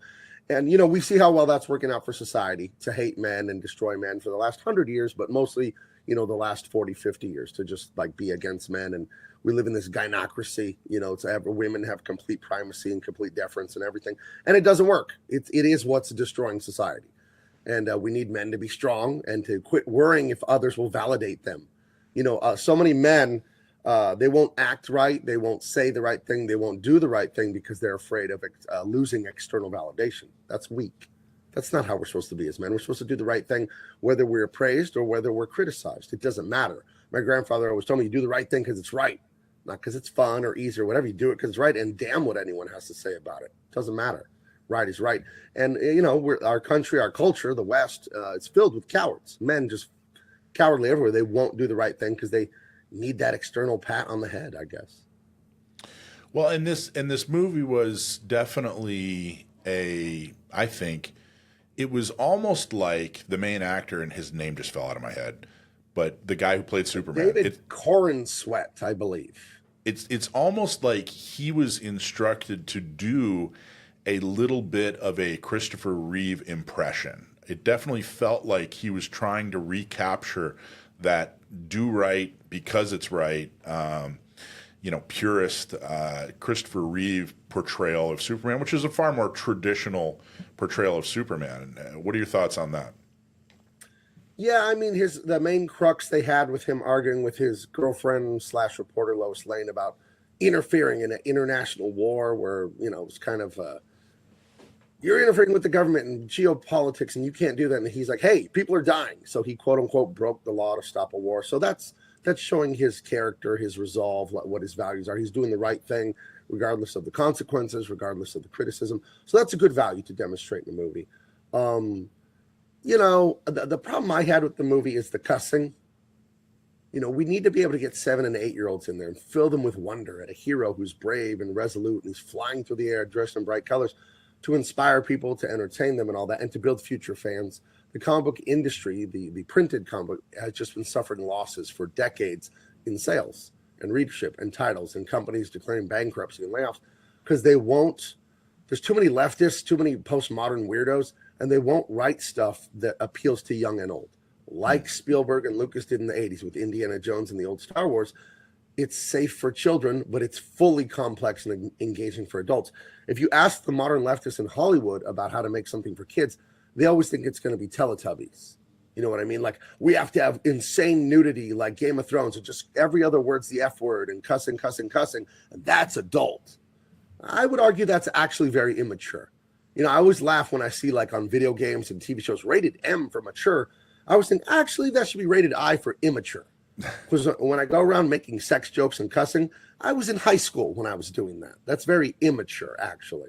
So the Superman movie, they cuss, which is just unacceptable to me. It's Superman. He's the big blue Boy Scout. And we need to build generations of fans and inspire people. And that's weird that he's up there cussing. You know, we have plenty of movies. We have plenty of movies with cussing. We don't need it in Superman. What are you doing? It's dumb. And he is the big blue Boy Scout, like you said. But in this movie, for the first time ever, I think I've seen, he was far more vulnerable. I don't mean maybe emotionally, but I meant like physically vulnerable. He was far more vulnerable. In fact, they started out the movie with him, being beat And I thought that was an interesting. I don't know. Is first off, am I right? Was he far more vulnerable than he has been portrayed in the past? And what are your thoughts on that? I think it was actually good writing because so many of the movies do the origin, right? Batman's parents get killed. Superman comes from Krypton, blah, blah, blah. We don't need the origins anymore. We all know the origins. So they said he's a rookie. In the beginning of the movie, say he's only been at this for 3 years. So he's still kind of a young Superman. And yeah, he could lose a fight or whatever. And he's learning. He's getting better. And he's still new at this. So that's better than just rehashing the origin yet again for the joyous time. The origin's fun and interesting, but all of us don't need to see it. You know, if they make a movie in 30, 40 years, maybe tell the origin again. But everyone currently alive has seen the origin 100 times. We don't need to see it anymore. So do you think that they touched on any specific issues as far as politically? I did feel that, you know, the war that you were talking about that he stopped, I felt like it was very vaguely touching on the Ukraine war, but what are your thoughts on that? I saw people say it was Israel, Gaza. You're saying it's Ukraine. I don't think so. Stuff like that has been in the comics for decades. I remember there was an Alex Ross Superman oversized painted thing where they pretty much the same sort of scenario happens in the scene. It's just a Superman kind of thing to do. I think there's a scene in Empire Strikes Back where Luke is going to go into this cave and he's having a nightmare. He's with Yoda on the swamp planet, and he asks Yoda, "What's in that cave?" And Yoda says, "Only what you take with you." And I feel that way about so much of life, that we project things and see things, which is fine, but it may not have been the author's intention. You know what I mean? So when people project, "Oh, that was Israel, Gaza, that was Ukraine," in your head, maybe, and that's fine. I didn't see it that way just because I've read comics that this is a normal thing in comics where there'll be some stand-in for Gaddafi or stand-in for whoever, and then the superheroes go and break it up. It's pretty, as the French say, it's de rigueur. It's pretty normal in comics to have a scene like that. So. And honestly, I think I absolutely agree with you on that. And I definitely found myself looking for woke, you know, and kind of going, what are they trying to say here? And one thing that occurred to me, I started thinking, because Lex is portrayed as like this, you know, multi-billionaire Lex Luthor, and he always was.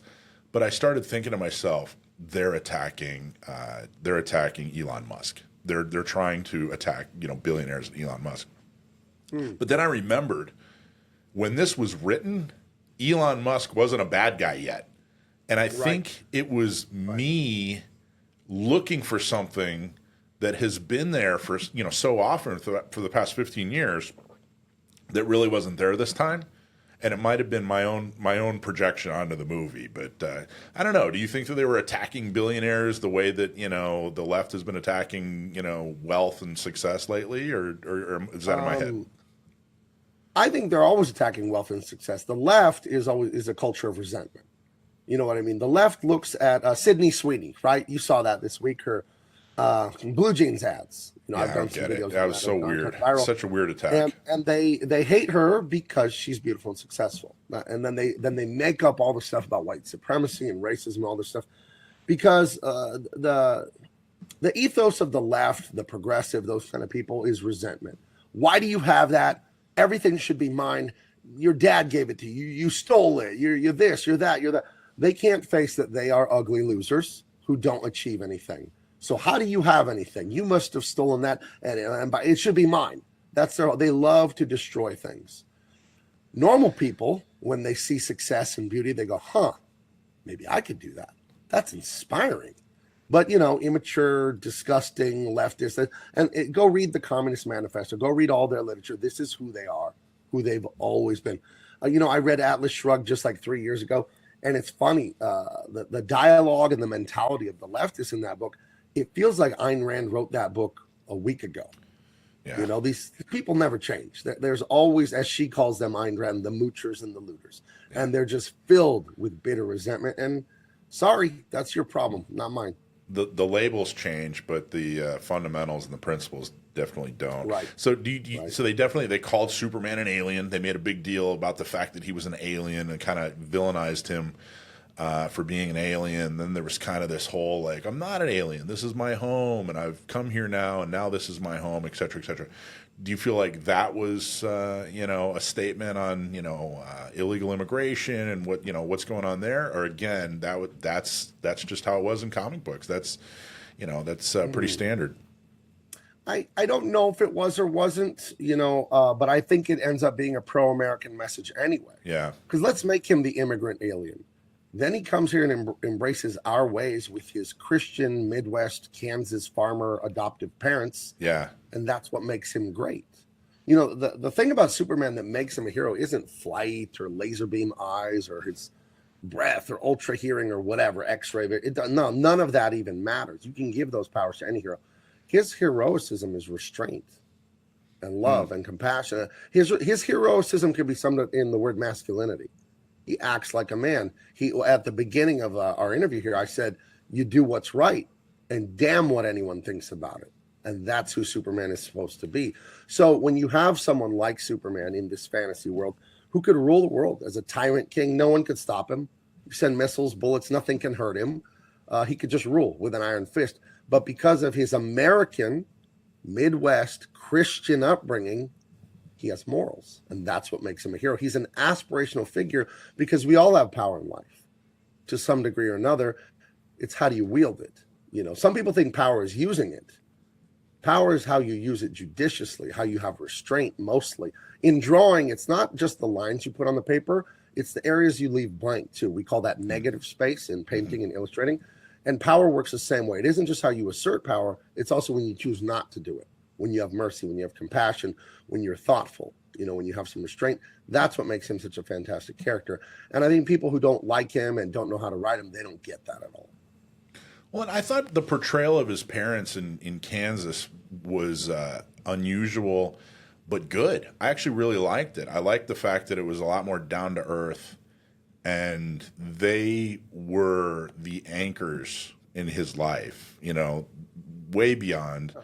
In fact, they made a point of him rejecting his biological parents, the parents that sent him here, and showing that, hey, it was the morals and principles and guidance of these very rural, blue-collar, this couple from a flyover state.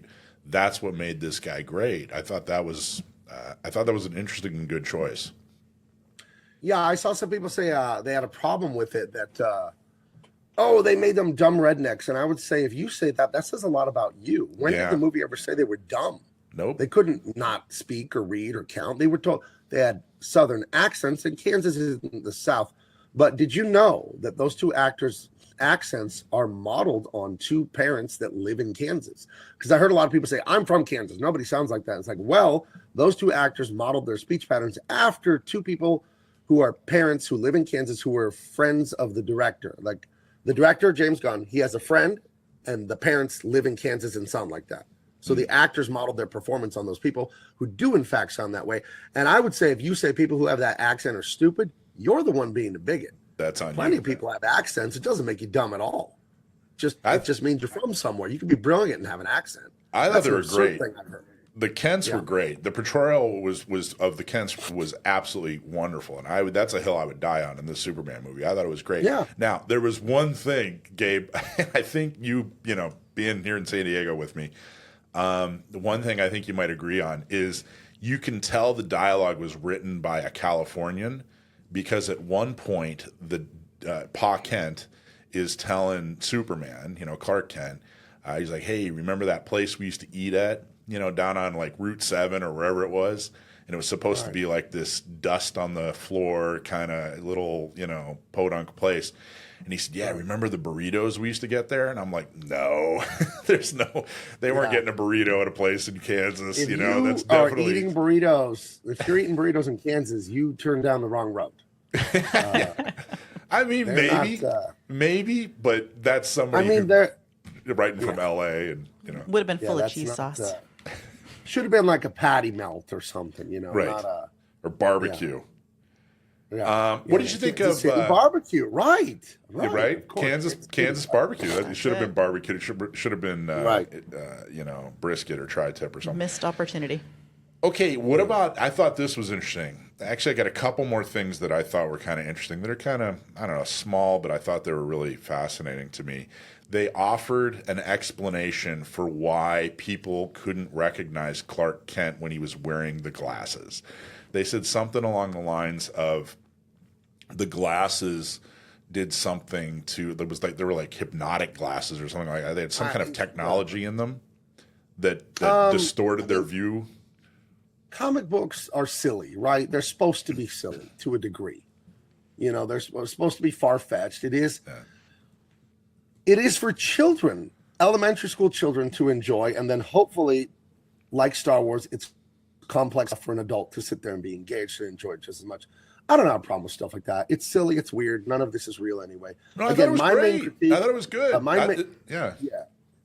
I saw some people complain about it. Oh, really? And one thing I was very happy about, the complaints of this movie is, Superman's parents, the message that they gave him, you know, because they stayed on planet Krypton. He comes here, and there was a message, and he never saw the whole message because the video was corrupted. And they finally decorrupted the video. And at the end of it, they told him, you know, take as many brides as you want, repopulate the earth with Kryptonian blood. These people, these earthlings, they're stupid simpletons. You got to lead them. And anyone who doesn't agree, you got to kill them and get rid of them. Basically, take over Earth like a tyrant was the message from his parents. I'm holding out hope that that's a fake doctored message from Lex Luthor in the sequel. The director said it was not, and it was authentic. But I saw a lot of people get mad at that. Why? And I Tell think, me, why do you, what is your... Even though that same plot was used in a comic book once, they say it breaks the lore of his parents being good people and him being aspirational, being sent here as a savior and stuff. And I think I'm glad the arguments and the problems people have with this movie is all comic book nerd, back of the comic book store arguments. You know what I'm glad we're not talking about? That Superman called me a Nazi, racist, homophobe. And his sidekick said I hated immigrants and gay people. And it's just woke, and you are a Nazi if you're to the right of Mao Tse-tung. We're not talking about that. So is that an achievement, or are we just back to zero? Are we just back to ground level again? I don't know. Because I'm like, do I like this movie? Or is this movie just a glass of water after 3 hours of no drinking? You know, after them calling us Nazis for 15 years, is the movie actually not good and we're just all relieved it isn't a woke disaster? I don't know. I thought like Supergirl and Superdog surprisingly campy, you know. No, but she's horrible. Calls Superman, I don't know if I can swear, but she calls him something terrible. Yeah. And she's a drunk? Kids need to like this. Why are you doing that? That's disgraceful to me. It's disgraceful. My thought was that Supergirl is going to try to appeal to the Instagram crowd. You know what I mean? That's what they're trying to do with that. Like clearly, they're going to have a Supergirl movie, and they're trying to get the I'm going to say the 25 to 35 demographic to follow. I think that they were trying to appeal to the Instagram crowd. Was my take. Right, but again, the reason everyone loves the 70s Superman with Christopher Reeve is they nailed, and Richard Donner, the director of that, was a leftist. And he was asked in an interview, like, well, how did you write conservative all-American values so well? And it's just like, I'm a writer. I can research something and write about it. And they were able to present it fairly and not in an ironic, mocking way. And that's what these things are. If you want to make filth, find other characters and make up new ones. That's always the problem with the leftists. They take the success of someone else who worked hard and had principles, and they vampire leech off of that and go, this is now my success. And inevitably they destroy it. See the $4 billion Disney wasted on Star Wars. They don't even put out Star Wars movies. Do you know how much money I would have if I owned Star Wars? I'd have more money than Elon Musk, because you can print money with that IP. You just give people what they look at McDonald's. They just give people what they like over and over and over and over. But instead, they made these lecturing left-wing progressive Star Wars where we had a feminist robot fighting for robot equality in the Han Solo movie. What are we talking about? What are you doing? It's like you don't even know how to make art. It's absurd. And the Supergirl thing is a disgrace. And I don't think the DC movies they're relaunching with the Superman, they're going to fail. They are going to fail because I think they're going to go the Deadpool way. And I think when you and I had lunch at that diner with Rich last year, I was telling you that's my most hated movie of all time is Deadpool. Really? Because of it's pure filth. It's pure filth. It's filth. It should be X-rated. There are sex toy jokes. Yeah. There's cocaine use. Like, comic books are for kids. I don't know how many times I have to say that. Well, do you Just like on the that? 70s Star Wars, it should be for adults, but also safe for kids. Why are you kids. making filth like this? Why? So- Builds bonds that families can spend time through generations being together. Supposed to. Yep, supposed to. So on that note, I thought that the personality of the Green Lantern was a ripoff of Homelander. I looked at that and I thought, you know what? They saw the success of that show and Homelander, and I think that they patterned his personality after Homelander. Am I onto something? Am I wrong? Or what are your thoughts on that? I took a lot of improv classes. So when someone has a premise and you say no, that's really bad. That said, I have to say you're completely wrong. That character, the Guy Gardner Green Lantern, I worked on that character probably more than anyone, like in the last 10 years of DC Comics. I did so many Guy Gardner comics. There are many Green Lanterns. It's a Green Lantern Corps. There's zillions of them. And he's just one of like 3 or 4 Earthbound ones. He is a wisecracking, arrogant kind of guy like that, and he has been for like 30 years, 40 years in the comics. That the Homelander is completely unoriginal. Don't get me started on the boys. You think I hate Deadpool? I hate the boys even more. Again, if I was King Gabe, that wouldn't exist. It's filth. That's so bad for people's souls to watch stuff like that. It's awful. I've seen clips of the boys online. Terrible. Just disgusting things I can't even say on the air. And no, he's not a copy of Homelander. That Guy Gardner is that guy. He's that guy, and always was. He's a punk. He's funny. He's kind of a tough guy. Yeah. And actually they nailed that character. That's exactly how that character acts. All but right, again, well, when he's So the maybe Green Homelander Lantern, was a takeoff of Green Lantern. I wouldn't know. I wouldn't watch The Boys. You couldn't pay me to watch that after the clips I saw. The Green Lantern, for those that... Oh, go ahead. I was going to say one more thing about that. I was just going to say, before you continue, I think that we just set the record. I think that is the wrongest question I've ever asked in the entire history of the show. It sounds like I couldn't have been more wrong, Gabe, so I'm glad I asked. Well, all right, here, go ahead. you could say that the SIG pistol is the most safe pistol compared to the Glock. And then I would never say that. Oh, hold on. There's a SIG. I got to go. There's a SIG over there.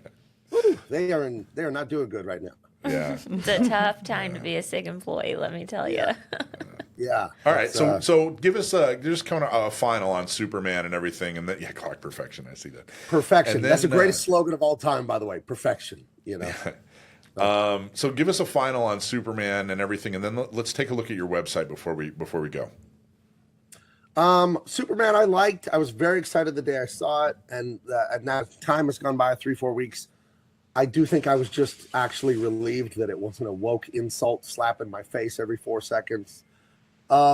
It's a fine movie. I don't think that DC is going to be able to recover. They had their chance with their first cinematic universe. They screwed that up over and over and over again. And I don't know. They're not getting it. There's stuff in the comics right now. I think in Absolute Superman is a new book, and I think it's attacking far right extremists or something is one of the plot points. I don't keep up with them. I see some headlines here and there, and they don't get it.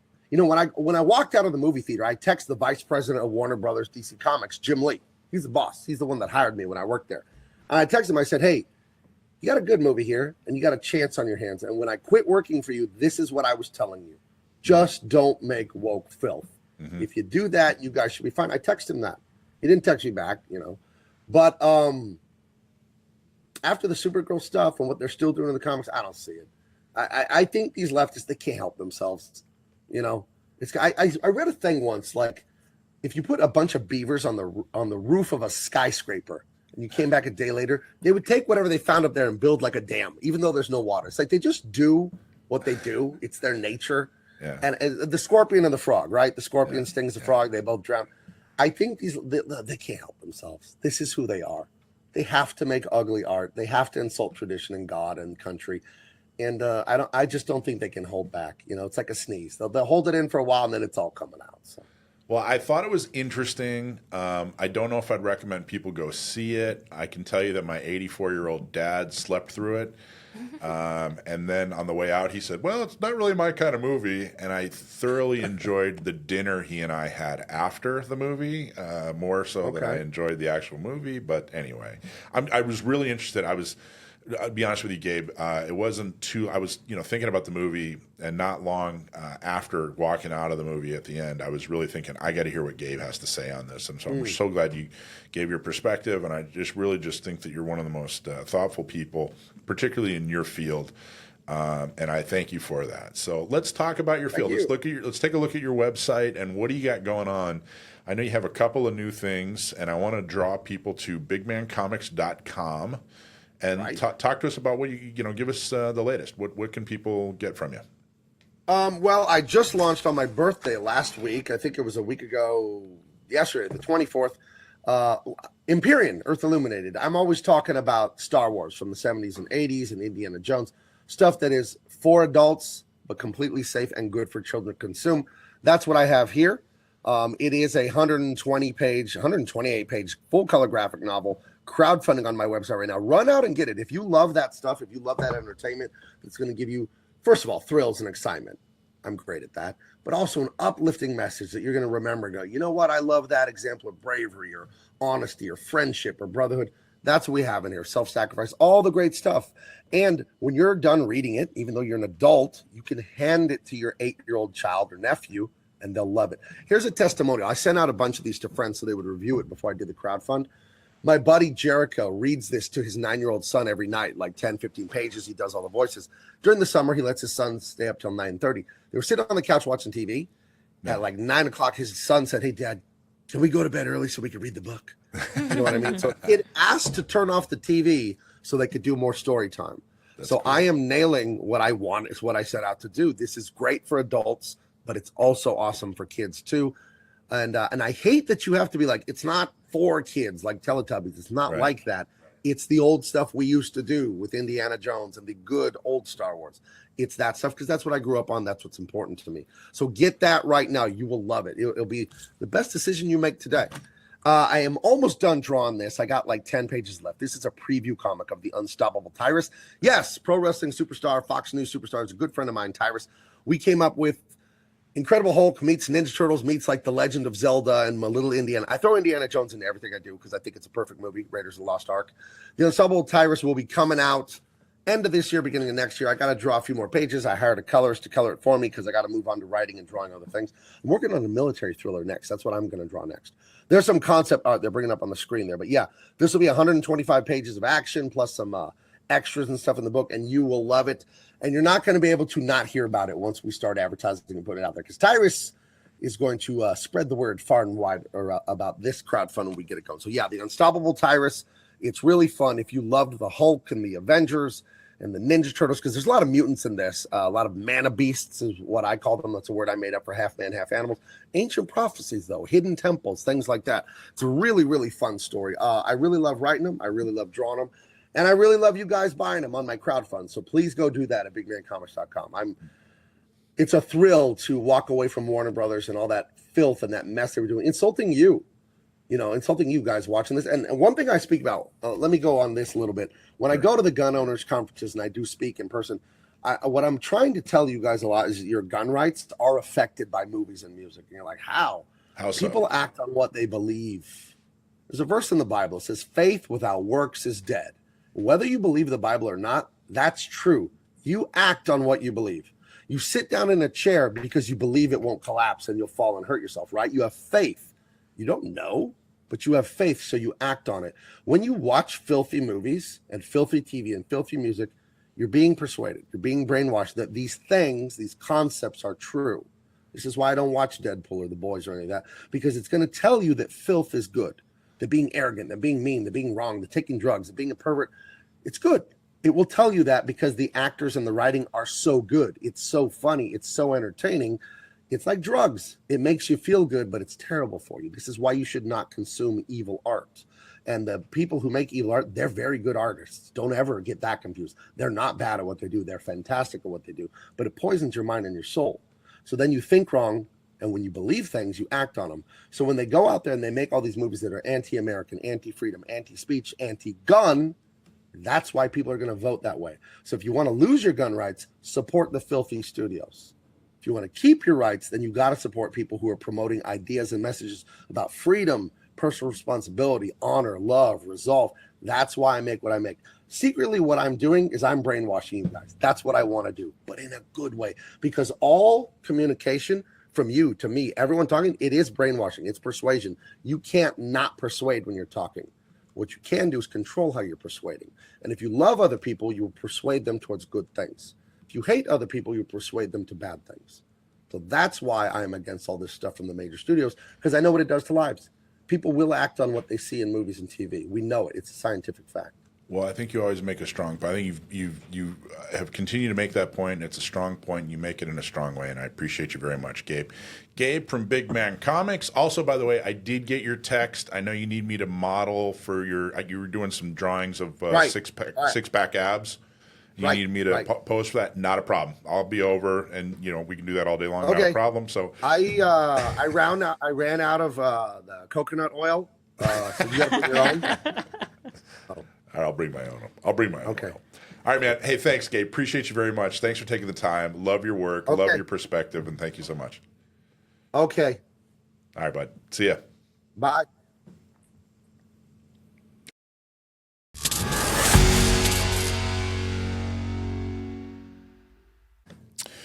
Okay, great show. That was a nice long show. We had 2 great interviews and a lot of good information. We're going to be back next week where we're going to talk about a defense incident at a Walmart that saved lives. We're going to go into depth and bring you up to date on that and how important it is. This show, Gun Owners Radio, is sponsored by SEAL One, SEAL1.com. Go to SEAL1.com. At Gun Owners Radio, we're proud to partner with SEAL One because we believe in the same mission, making gun ownership easier, smarter, and more accessible. Just like we're working to protect your rights and grow the Second Amendment community, SEAL One is out there making it easier to clean, protect, and maintain your firearms without the mess or the stink. Seriously, gun cleaning that actually works and smells good, that's a win. Check them out at SEAL1.com and experience the difference. We trust them with our gear, and so should you. We also want to thank Cargo. Cargo has been a sponsor for a long time now. If you haven't gone and checked out Cargo in El Cajon, now is your time. You can actually go see them online. Cargo Cases and Rugged Gear Outfitters in El Cajon. Go to cargostores.com, 423 Broadway in El Cajon. There are 2 enemies for your firearms, rust and the government. The good news is Cargo has your back on both fronts. As a proud sponsor, they're helping us fight to get more pro-Second Amendment officials in office, and their rugged cases help you keep your firearms secure and protected. Built like a tank, Cargo cases are stackable, weatherproof, and ready for anything. Whether you're hitting the range or going off grid, you need Cargo. And here's something just for our listeners. When you buy a Cargo case in store at Rugged Gear Outfitters, just mention Gun Owners Radio or San Diego County Gun Owners, and you'll get a free desiccant pack to keep your gear bone dry and battle ready. Visit them at 423 Broadway, El Cajon. Great products, great prices, and uncommonly good service. Check them out, Cases and Rugged Gear Outfitters. Thank you all very much. Thank you, Dakota. Wonderful job. Thank you, Alicia. Thank you, Shansi, for working the board. Thank you to Coach. And thank you to Gabe. Wonderful discussion. And we will be back next week with your Gun Owners Radio. Tell your friends, sign up, become a member of our Pew Pew crew, and enjoy. We make activism easy. That is your Gun Owners Radio show for the week. Gun Owners Radio. We make activism easy.